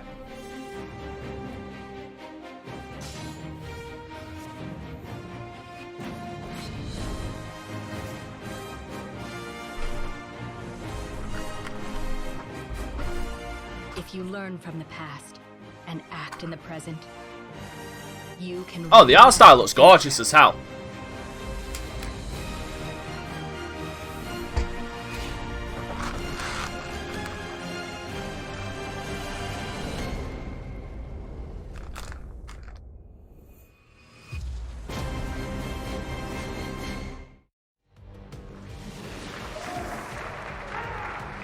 In PC gaming, it's not the size of your weapon, it's how you use it. And now it I'm does. holding one of the, well, quite frankly, it's now it has my name on it. Your average, Glock, really. No, it's one of the ridiculous. So yes, you can't have any because now it officially has my name on it. Heavy metal infused 2G action platformer inspired by true old school classics like Contra and Turrican. Assuming the role of fearless warrior Therian, players must blast and slash their way through the doomed citadel of Valfaris, overcoming its deadly environments and enemies before challenging the arcane evil at its very heart. That's a big gun. Get ready to rip the galaxy a new wormhole. From publisher Big Sugar, this is Valfaris. Okay, fair enough, whatever.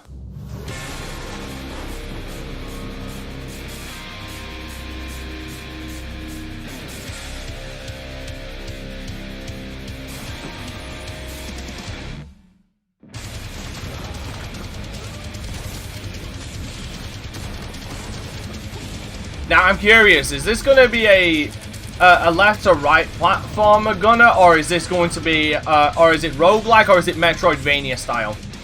The bastard. I love that.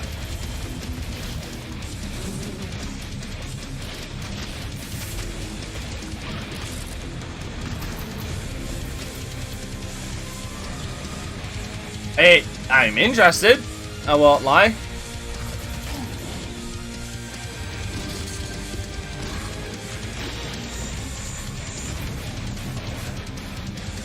Soundtrack has me interested too.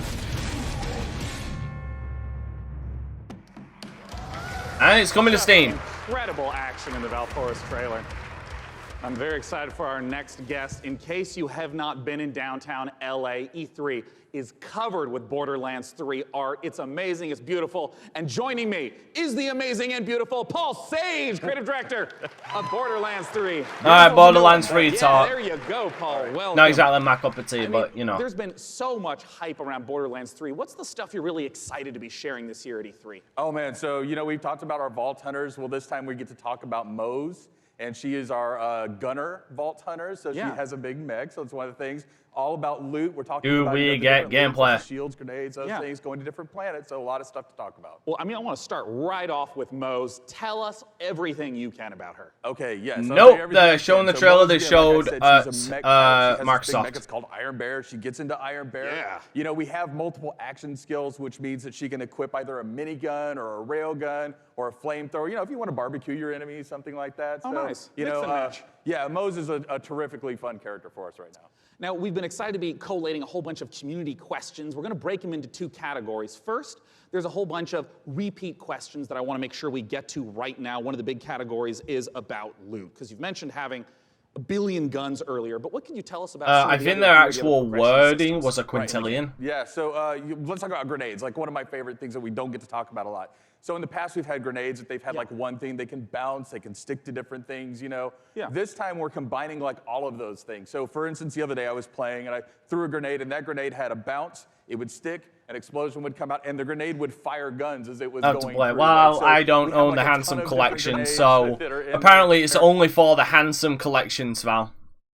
And their stream just died. If you duck, there you go. The shield will extend out in front of you, so just tons of different things that we have with our characters. Class mods are unique, and that they give you skills this time as well as enhancing the skills you currently have. I'm just informing you. I remember earlier you mentioned about artifacts. What are those? So artifacts are, we've kind of concentrated on like, hey, does the game feel fluid? Can I, slide into things? Can I jump? Can I mantle? Right. So when we were playing with that, we slid into a barrel, right? And the barrel exploded, and we're like, well, that's kind of But did you slide into it like I slide into a lot of ladies' DMs? Because that's pretty slick. So for instance, you can slide faster. You can slide in every time you wow, slide. The PC Gamer, the PC Gaming fucking stream, just look at this. This is not on my side. This is their side. Second category of questions unrelated to loot. Well, there's going to be a single-player campaign. What's going to be happening after the campaign? What are some of the beyond the single-player, maybe end-game content that you can talk about? All right, end-game content. Okay, well, it's E3, so I'll give a little bit. So we have this thing what we call the Guardian system. So for those people who played Borderlands before, you might remember Badass Ranks. Badass Ranks, you can get, is basically kind of an infinite progression system that added to your stats. Yeah. We doubled down on that. We have what we call Guardian Rank. And Guardian Rank not only has that infinite progression, but it has skills in different... No, it didn't even OBS. This is the official PC Gaming Channel stream. Play on that account. So it's actually them. Oh, interesting.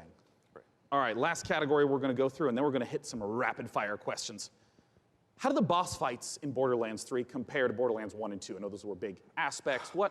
How do you build upon that? Right, so I think of a boss fight, like I'm an old school Nintendo fan, right? So I love huge boss fights that have like three phases and stuff like that. So now those people, holy shit, the Handsome Collection's literally on sale. Right? And so God fucking damn it. Huge boss encounters there that are just multi-phase boss encounters. We have like a lot of different mini bosses throughout the game. So the Handsome Collection is literally on sale for I want to ask some really quick questions. £5. Should be yes or no, very brief. First from Castore. How will you be handling multiplayer? Anyway, multiplayer, we will basically be allowing anyone to jump in at any time. Give me a second. Awesome. From MHL Animations. Can I pet the gun? Great question. I'm not here to judge what you do with your gun, so that's a personal question. All right, great. Sam Wiseman asks, is Maya's new companion a siren? People are asking the right questions. That's what I will say about that. Oh, you tease. Sorry. All right, from Ironic Sanguine. So basically, people are already getting the plot of your game and you're upset about it. Yes. Nice. All right, I'm just going to blast through a couple more as fast as I possibly can. What's the level cap at launch? 50. Will we get to see flak? Yes. Will we see golden keys and/or shift codes for Borderlands 3? Absolutely. Will there be duels? Yes. Other kinds of PvP? Yes and no. That's not an answer. And also maybe. And Perfect. maybe, yeah. And will you be able to transfer weapons between your characters? Absolutely, right from the start. Perfect. And when is the damn game coming out? Friday the 13th, 2019, September 13th. Perfect. Borderlands. Friday the 13th, September, Friday the 13th. Joining me on stage. So it's coming out this year, September. Fair enough. And once again, if you have not seen all the setups in downtown for Borderlands 3, Of course it doesn't. Our next game, we're going to be revisiting a guest that we saw earlier in the show. He's upstairs with Frankie. What you got for us? Man-Eater! Yes! Oh, hi, we're live. Sorry. Yes, No, and that I is was just actually fucking testing out awful. my outfit for this weekend. I don't know, what do you think, John? I think you look really sharp, as always. Very sharp. Well, thank you so much. John Gibson, president of Tripwire, thank you for joining us again on the show. Yeah, very excited to be busy here. man, yes. Yes. Now, last year, we revealed Man-Eater to the world. And can you remind anyone who missed it what the game's all about? Absolutely. Yep, I turned around and said Man-Eater was a game I was looking forward to because it reminds me a lot of Jaws Unleashed. And you have to survive in this harsh world and try to eat your way to the top of the ecosystem. The three words that we think sum the game up the best are eat, explore, and evolve. And we also have someone we'd like you to meet. Well, let's meet him then. Let's take a look at the new trailer. Yes, give me it. Give me it. I'm actually really looking forward to this game. And it's a Tripwire game, so I mean, it's going to be okay.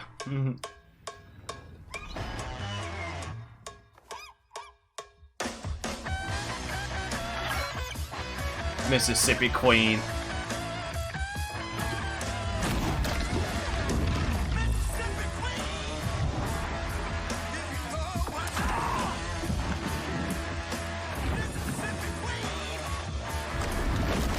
What the fuck?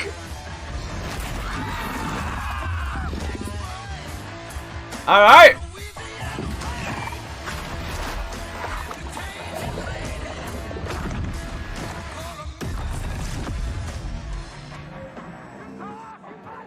Come any closer with that camera, we two gonna tussle. Okay.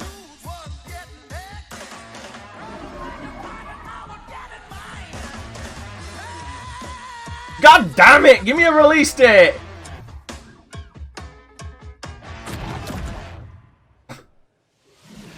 John, who was that appallingly dressed fisherman in the trailer? Because quite frankly, not even I would eat him. That was Scaly Pete. And Scaly Pete's the villain in this tale. Pete is a best fisherman in the Gulf, best shark fisherman, or he'll tell you he's the best shark fisherman. And he disfigures our baby shark at the beginning of the game and does some really nasty things. So he's not a very nice guy. And now the story of Man-Eater is told through the lens of a reality show called Shark Hunters versus Man-Eaters. And it follows Pete and the player shark. What the fuck is that? And fucking you know, F. it's a really, you know, it's a very exciting way to tell a story. And based on that trailer, to be honest, John, it looks like your main goal of the shark is to just bite everything. Yeah, there is an awful lot of man-eating going on. Tripwire smokes some good shit. Cocaine is a hell of a drug. It's a shark-tastic fun action game. It's like GTA if you were a shark. But there's... there is more to the game than just eating, so we spent a lot of time moving through the water, breaching out, and adding abilities to... Dude, this, you know what? This is what Jaws Unleashed should have been. There's a lot of exciting things that you can do in the game. And you mentioned before it's a shark. Yo, that is fucking beautiful. Look at the glow off those fucking there's 3 facets jellyfish. to the Shark PG elements of the game. There's growth, there's life phases, and there's evolutions. So Shark growth, PG. comes about through Shark eating things, PG. nutrients, Think of people, that. Whatever you can find. And that's kind of like your XP in the game. That allows you to level up. Your shark will grow a little bit. You'll get more powerful. And then at key phases that we call life phases, you'll make a big jump. So let's say you're a brooding teenage shark, and you're about to become an adult. When you become an adult, you take a big leap in size, a big leap in power and capability. And then as you reach these life phases, you unlock evolutions that can be applied to parts of the shark's body. For example, you could get metallic teeth that allow you to shred boats, or a powerful tail that allows you to jump to incredible heights, or you could get mutated lungs that allow you to spend a little more time on the beach getting those afternoon snacks. Just really quickly, John, everyone's wanting to know this question. When's it coming out? So we're really hard hammerheading away at this game. Hammerheading. Trying to make it the most That awesome pun. shark RPG ever. We're not ready to announce a date, but we're pretty certain you're going to see it before the next PC gaming show. Well, I hope we do, John. Otherwise, Okay, I'm gonna tweet at Tripwire with a demand. So I think actually I'm going to find an audience member because you guys look tasty. So I'll see you in a bit. I'm just going to have a snack. Thank you, John. Thank you. I'm gonna at Tripwire about something. Give me a second.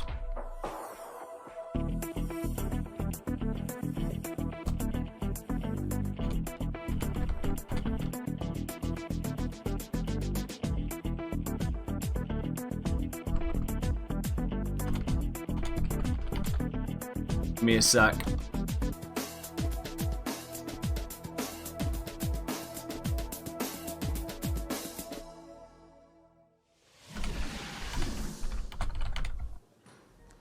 You know, one of the absolute best parts about being sponsored by iWin for the PC Gaming Show is that I get to sit for this next segment and talk to you Lazy about bastard. Terraria. Oh, Terraria Terraria is one of info. the best-selling PC games of There you all go. time. I Sold just almost 30 added million copies. And part of the Tripwire reason to why ask it's them maintained when the popularity Megalodon is the DLC fact is that going to come out for the game. Logic continue to add content, going from 250 items at release to now over 4,000. Let's take a look at their penultimate expansion coming up, Terraria. All the thank yous are so awkward. Damn right. How about laser guided rockets? No, it needs to be. No, it needs to be. It needs to be a shark with freaking laser beams attached to its head.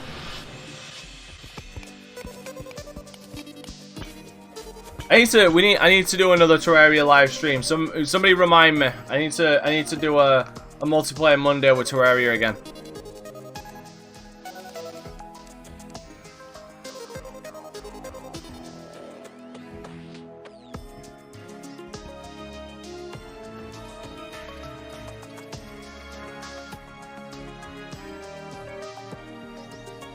Thank you, Chris.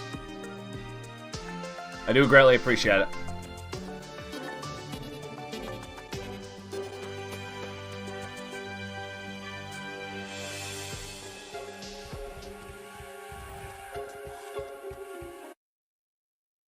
And the stream just died. Oh, there we go. Do we look like your secretary? No, you look like a big giant fucking dildo. A game that is the Sval. spiritual successor to Her Story. It's called Telling Lies by Annapurna Interactive, and joining me to talk about it is game director Sam Barlow and actor-producer Logan Marshall Green. Welcome, gentlemen. Thank you. Nice to be here. Yeah. My main man. Now, if you haven't played Her Story, you totally should. It's fantastic. I want to note, it is a game where you watch live interactive video in order to uncover what happened with a murder. What is it that's going on? I heard about this, actually. So, like Her Story, Telling Lies is a game in which you watch video footage to piece together a story. And this I did hear time about we this. have a woman who has stolen an NSA hard drive, which contains secretly recorded, intimate and private conversations between our four characters. Something has gone terribly wrong, and it's up to you to figure out what. Well, nothing ever goes right, though, does Time it? to take a look So, at some of the gameplay mechanics and see Telling Lies in action. Let's take a look.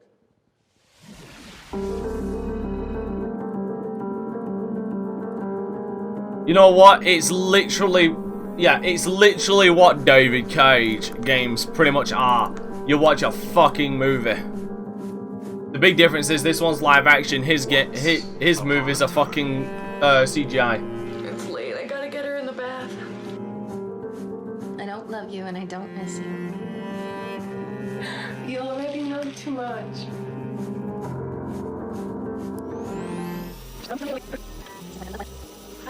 I honestly don't have interest in It's late. this. I gotta get her in the bath. All right. Love you. Wait, love you. Sorry, I don't really have interest. I've only ever been in love once. It was with a Sorry if that's killing the thing. Sorry if that's killing everything, but I don't have interest. I guess I still carry a torch for it, which makes me a cook, romantic, or underdeveloped emotionally. I'm a loyal friend.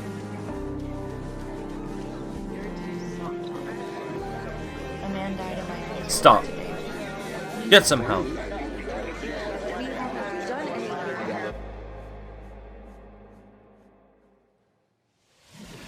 Oh, Sam, I got some questions for you.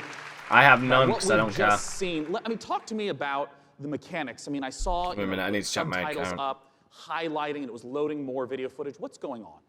So what we do in Telling Lies is we take all of the exploration. Tell me lies, tell me sweet little lies. In a 3D world. Yeah. And we apply that directly to Probably the more story. fun to play Minecraft So on you're scrubbing around in these Netflix. clips, Probably. paying close Probably. attention, and you're going to be picking up. Oh hell, go and play. Oh god, what's that one kitchen appliance that fucking Resident Evil 4 is on? Go and play that instead. And over time, kind of build up this picture of the story, and it's truly like an open world video game. I guess I Well, could. a lot of times with open world video games, they talk about the square kilometerage or miles in America. What's the sort of scope that we're talking about? Like, how many hours of footage is there? You can just watch the game. What do you think I do with David Cage games? So it's a story that encompasses like 2 years. Lotus, what do you think I do with What do you think I do with David Cage games? I just watch them on YouTube. Cause I ain't playing that shit.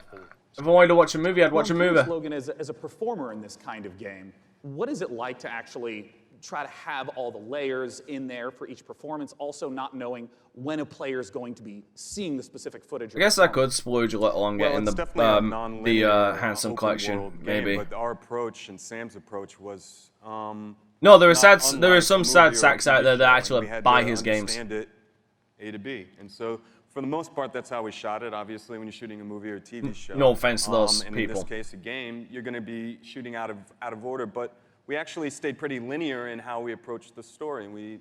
We went after it like all the other times we're actors. We just went after intention and what do we want, and we tried to make it as deep. You know, it's got a lot of scope. Yeah. But we wanted to make it as deep as possible, and Sam is one of the best movie or TV directors I've worked with, so it was very similar. Nice. Yeah, look at you too.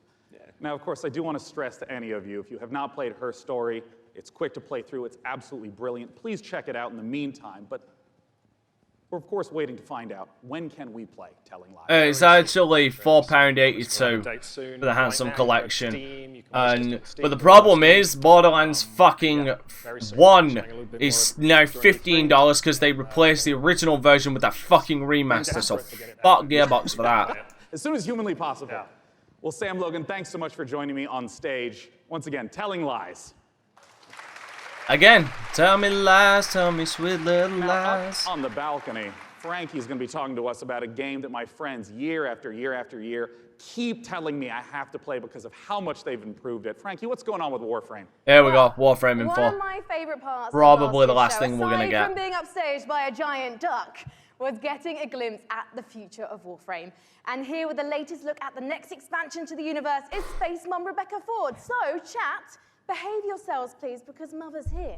Now, Rebecca, what are we about to see? Please stop. We're going to take a look at a You're amazing awful. trailer that our team has put together. A lot of our players It's have not waited funny. for a look at what we've been calling Railgun. Watch So Devolver it's time Digital. to, you know, That was funny. You are cringe. You are literally reaching Ubisoft. I expect to see you at Ubisoft. You are that cringe. Seriously.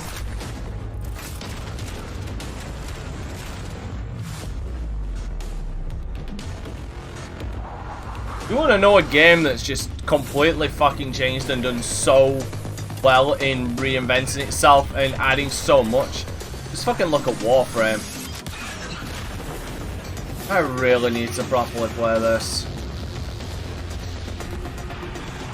But it's finding the time.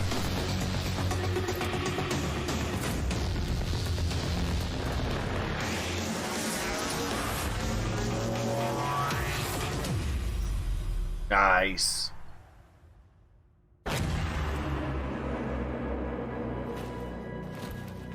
Frankie, you need a new job.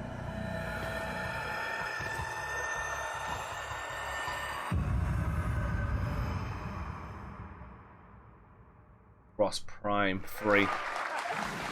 Rebecca, it must be so exciting to know that the fans have finally seen it, and you're clearly going all in on the epic space combat. So tell me about the new stuff that players are going to be able to experience. I wasn't shaking before we started talking, and now I am, because it's real, because, you know, Empyrean is what we're calling Codename Railjack. It's basically taking the space... Codename Railjack, I love sending it. it back up to space, bringing players that squad gameplay they know, taking the enemies like the Corpus and the Grineer, giving them their own Railjack to essentially explore the solar system with and take down the bad guys. Yeah, like I say, Warframe is... Well, Warframe clearly has passion behind it. It's July 6th, and you can come watch it online on Twitch. We're going to be showing a lot more in our keynote for what Empyrean is going to be. Well, today I'm getting a feel for the suit. So what's the deal with that sweet-looking Necros Prime? How do I get my Tenno arms into it? I cannot say that on live television, but, you know, Is it live television? You just have to link your Warframe account to your Twitch account. If you watch 30 minutes of our Tenno live show, you can get it, but hopefully you stay for the whole hour, because we got lots to show. Well, thank you so much, Rebecca, and good luck with TennoCon on July 6th. Thank you. Okay, now we've seen some amazing stuff today, but nothing quite so gloriously strange as our next game. Developed by Brooklyn-based studio Feral Cat Den, it's an existential-based jazz odyssey set during the Big Bang. Yeah, it's actually blown my mind learning about this one. Buckle up, everyone, because we're about to get bonkers with Genesis Noir. Genesis Noir. She is literally one step away from hosting Ubisoft at this point.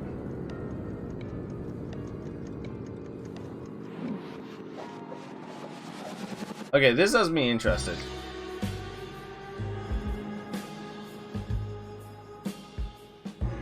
A noir game set in the Big Bang.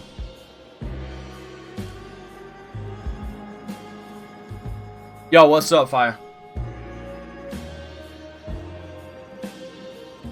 You just made a good prediction.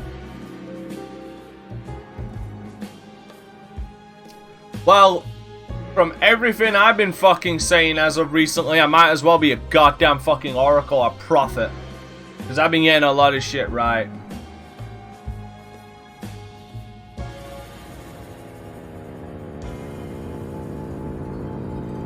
Holy shit, he just shot her with the Big Bang. That's excessive. You know you want a bitch dead when you shoot her with the Big Bang.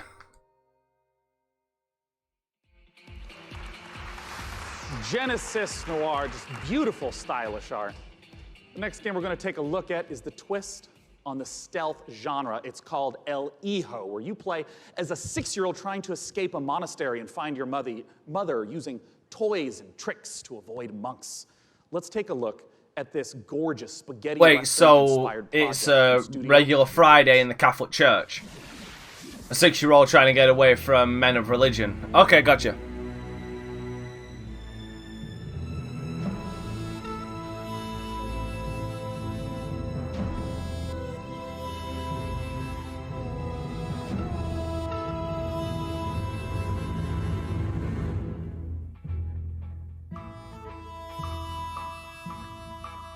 Looks interesting.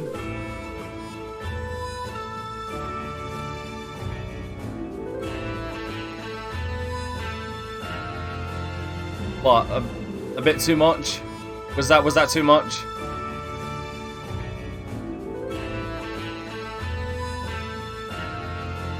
I mean, I'm guessing that was a bit too much.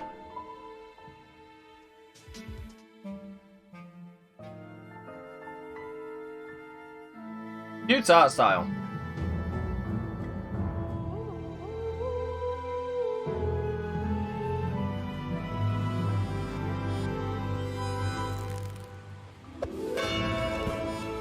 Come on, it's me. You should expect it. It's like a clone of Little Nightmare.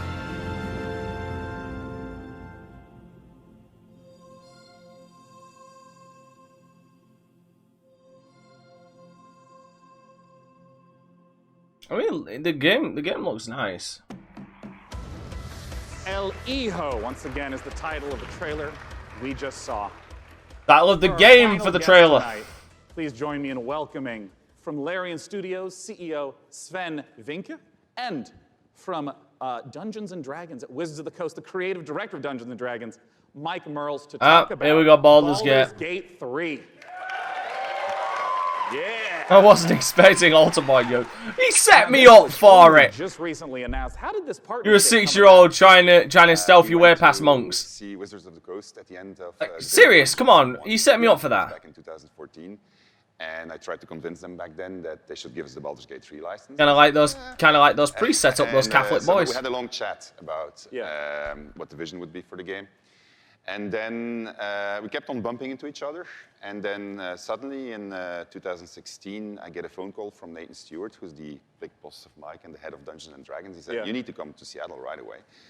We're going to have dinner in a very shady restaurant. Arizona's now officially fucking orgasms. There you go. And Arizona is happy. Good. And in it was pretty much everything that we talked about. And he says, I'm going to present this to my board. And I think I lost a viewer over that last Catholic joke. God damn it. And then a couple of weeks later, we started negotiating, and here we are. I mean, what does the Baldur's Gate franchise mean to you, Mike? Oh, to me, it's the crown jewel of D&D computer games, right? I mean, for me personally, Baldur's Gate, the original one, was finally I had the chance to actually play a D&D campaign rather than having to run them for all my friends. So it means so much to us. Baldur's Gate, it's such fantastic storytelling, and it's so exciting to see it come to not only a new generation of gamers, but for the gamers who remember. Then I guess you're really, really fucking happy you're getting Baldur's Gate 3 then. In the series. So it's incredibly exciting.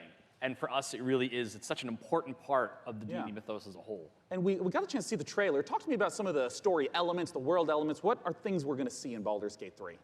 Well, we're only talking about what's in the trailer right now, but obviously you're going to go to the city, because we start with the city. You start outside of the city, actually. There's going to be mind flayers. They're very nasty. You are seeing in the trailer the process of ceremorphosis, as we call it. It's accelerated, so that's not normal. Yeah.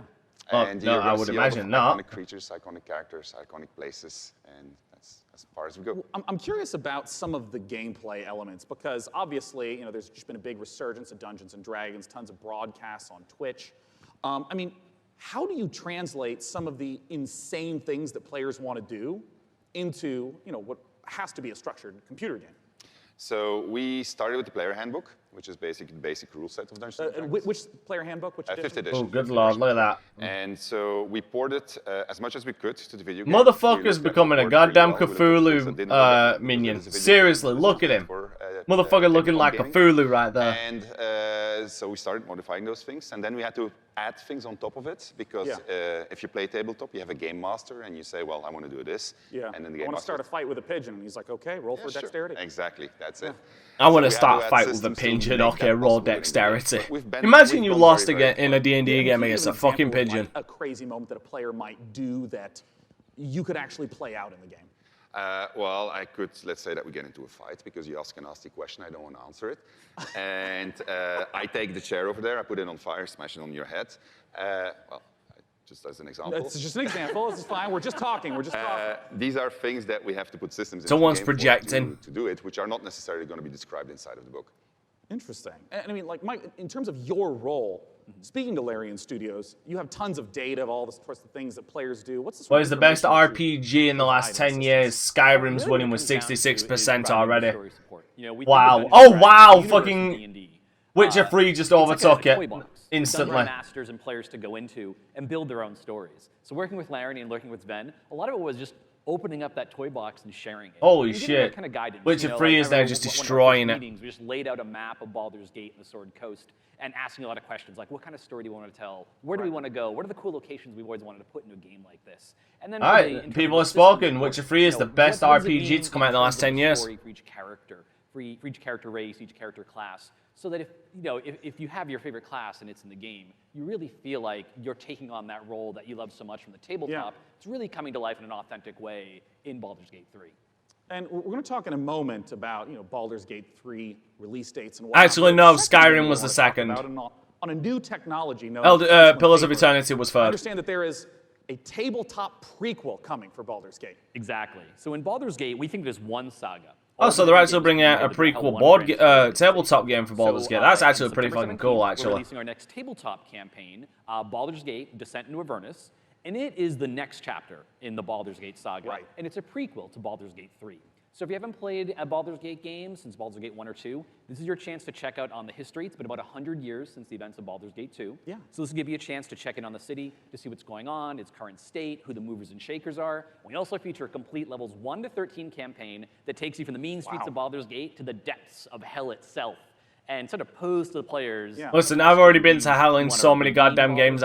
Honestly, nothing would shock me there. Putting that right in players' hands to make that choice. Well, I have to ask Sven, it's a question on a lot of people's minds. What can you talk to us about expected release time frames? So people have been waiting for it for a long time. Yeah. They're going to have to wait a little bit more when it's ready. We don't... when it's ready. Play, so we want to make sure it's really, really good. And then when that's the case, then we'll release it. Well, I know a lot of people have been waiting a long time. And I think I speak for a lot of people here when I say, take your time. If the Divinity Original Sin games are any indication of the quality, it's going to be fantastic and worth the wait. Gentlemen, thanks so much for joining me on stage. Thank you very much. Thank you. Oh yeah, I forgot Baldur's Gate guys did Divinity Original Sin. Why are they leaving? Well, it's because the PC gaming show has officially concluded. Let's fucking Christ, bring up on the stage the fantastic Frankie And I don't mean that in a nasty way. Well, thank you so much, Sean. Hasn't this audience been absolutely fantastic today? Guys, thank you so much for coming out to the 5th annual PC Gaming Show. We want to give an enormous thanks to all of you who tuned in live. We want to, of course, thank all of you who personally showed up this morning. Spell says 3 years and it'll comment. I give it 2. Epic Game Store, iWin, Frontier, Funcom, Paradox, Interactive, Hovercast, Perfect World, Rebellion, Tripwire. I have not played Divinity Original Sin yet, honestly to you. It is on the list. Publisher or developer. It is on the list for a roleplay live. Put on this show every year. Thank you so much. And I gotta and Lotus is upset there's no Mountain Blade. Well, I do love a baby elephant, so definitely Planet Zoo, and slightly more awkwardly, then I also want to eat things. Maybe elephants included, so man-eater, of course. I'm personally looking forward to Songs of Conquest, and as you heard, there's games coming out all across 2019 and into 2020. Yeah, there's a lot of games. A fantastic E3. It officially begins tomorrow. PC had a real good showing this year. Hello again, Drop Frames. Good to see you 2 years in a row. Yeah, Shenmue 3, Planet Zoo. And go play some games and make some friends. See you next year. At least year. they're trending. Thank you so much. Goodbye.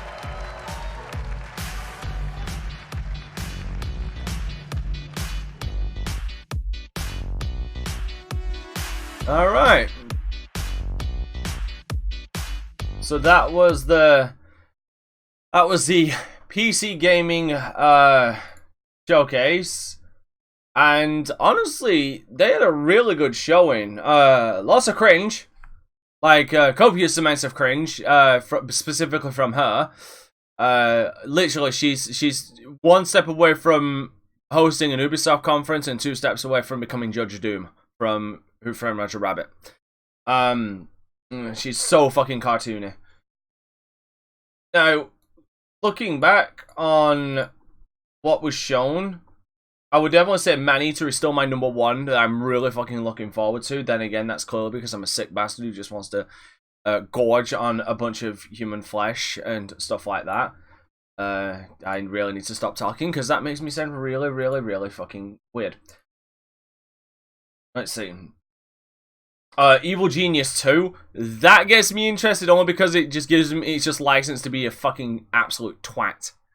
And I don't really need an excuse to be a massive twat, but I mean, it's a good one.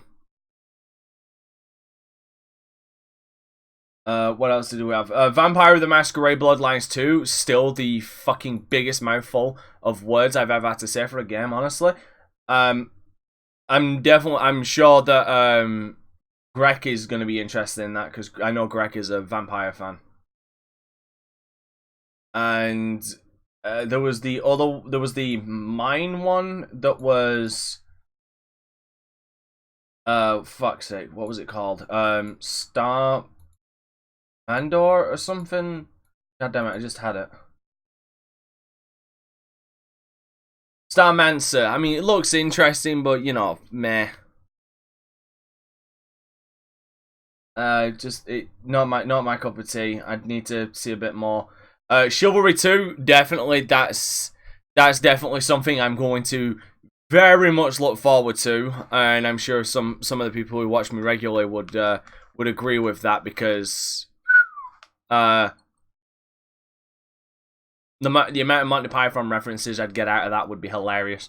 And if they've got clans, I'm literally gonna if it's already taken, they are literally gonna be called the Knights Who Say Knee. And my battle cry will be "'Tis but a scratch." And also, I get to drop kick people. So yeah, and it's coming out next year, so I've got enough time to save for the fucking game because everything is coming out this year. Yeah, Zombie Army 2, Zombie Army 4. It's a fucking zombie game. It's a 4-player cooperative zombie game. I'm sorry, I'm kind of fucking burnt out. I'm honestly burnt out on fucking open world games, and the only reason I'm going through Days Gone is because at least Days Gone has me hooked with a fucking story. But even I'll admit I'm getting open world fatigue because I'm just so fucking sick of open worlds. Like big, expensive open worlds where there's a bunch of side shit to do. It's like, oh, fuck you. Just give me something straightforward for once. Fuck. You had Remnant, which is another 4-player one, but apparently, I mean, by the sounds of it, you can do it single, and there's multiple places you can go. It's not like from point A to point B.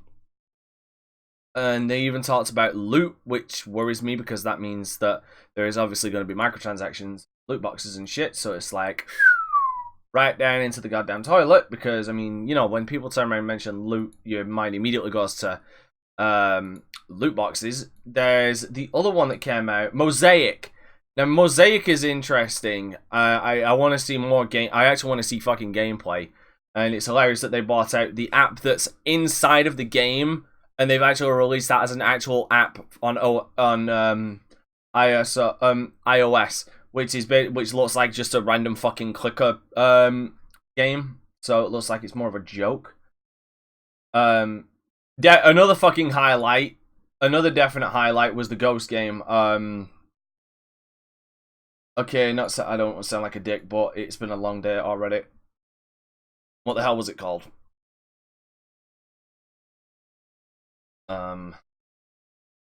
What in the absolute fuck's name was that called?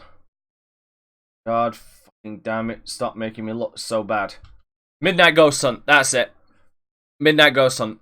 Midnight Ghost Hunt looks like a really fun game. It looks like the next evolution of Prop Hunt, where he even said that it inspired it. But I also do like the fact that if the timer runs out and you get to midnight, it isn't an automatic win for the ghosts. That the hunters can still get away if they play smart. What else do we have? A lot of roguelikes, I'm gonna say. There was definitely a lot of roguelikes, which again slightly conflicts about. Unexplored 2 graphically looked interesting, but I just don't think it's my cup of tea. Which is slightly upsetting. Samsung now bringing out another monitor that is about $299.99, which I will never ever be able to afford brand new. So, you know, and that would require me getting 3 of them, and I'm just I'm not YouTube famous. I'm not famous. I've not got fuck you money, so I can't do it.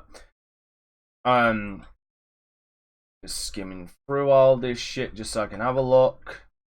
Borderlands 3, honestly I got, oh wait, no, that wasn't Borderlands 3, that was something else. You got Mutant Year Zero, Seeds of Evil, oh, that was the sizzle reel. Yeah, Conan Unconquered, Moons of Madness. Moons of Madness looks really fucking interesting. It's coming out Halloween this year. It looks interesting, and because it's just fucking Lovecraftian, fucking nightmare fuel, I think I'm gonna fucking love it. It's one of the reasons I love Bloodborne. Though, I never really did bother getting Call of Cthulhu. I think it's because I just didn't trust that game to be good. Yeah, then there's Conan Chop Chop, which, again, I looked at and I just think of Castle Crashers. I guess I'm just simple-minded, maybe. Last Oasis, I need to actually see more expansive gameplay on that to see what I feel about that game. Planetfall looks really interesting. Age of Wonders Planetfall looks interesting.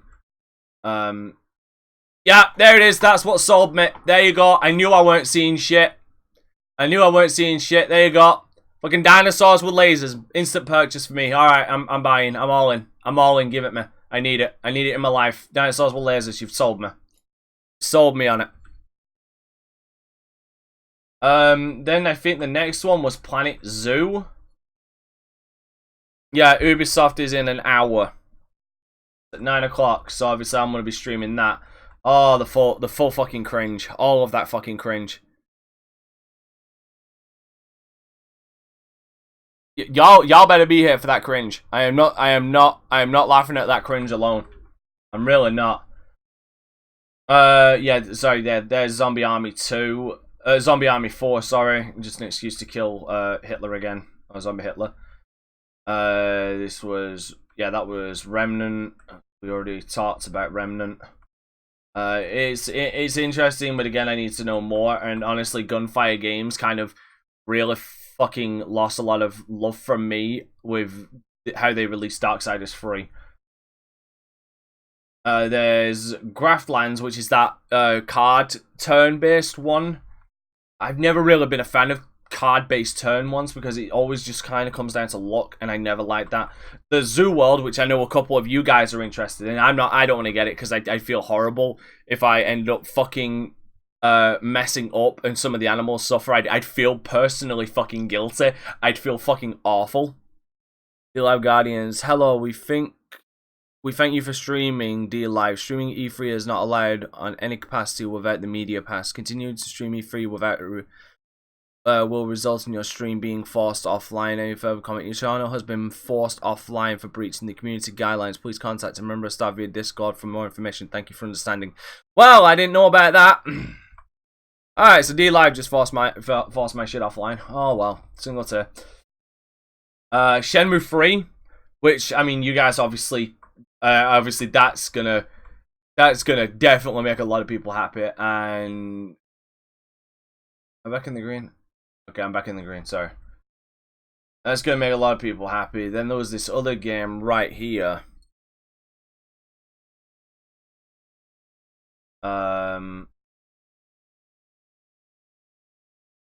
Yeah, I'm losing frames. I think it's because I'm skipping through this. Vermintide Versus, again, it's entering that paradigm where it's basically becoming Left 4 Dead 2, which is hilarious in some ways. There was a bunch of other stuff, but again, I still think that the PC gaming had a very good showing this year. Tripwire had a really good showing, surprisingly. Like they're publishing Chivalry 2, which is fucking good on them. And well, they're working with Chivalry 2, which is again good for them. And they've got Maneater coming out, which I think outside of Killing Floor 2, I think Manhunter might be their breakout title.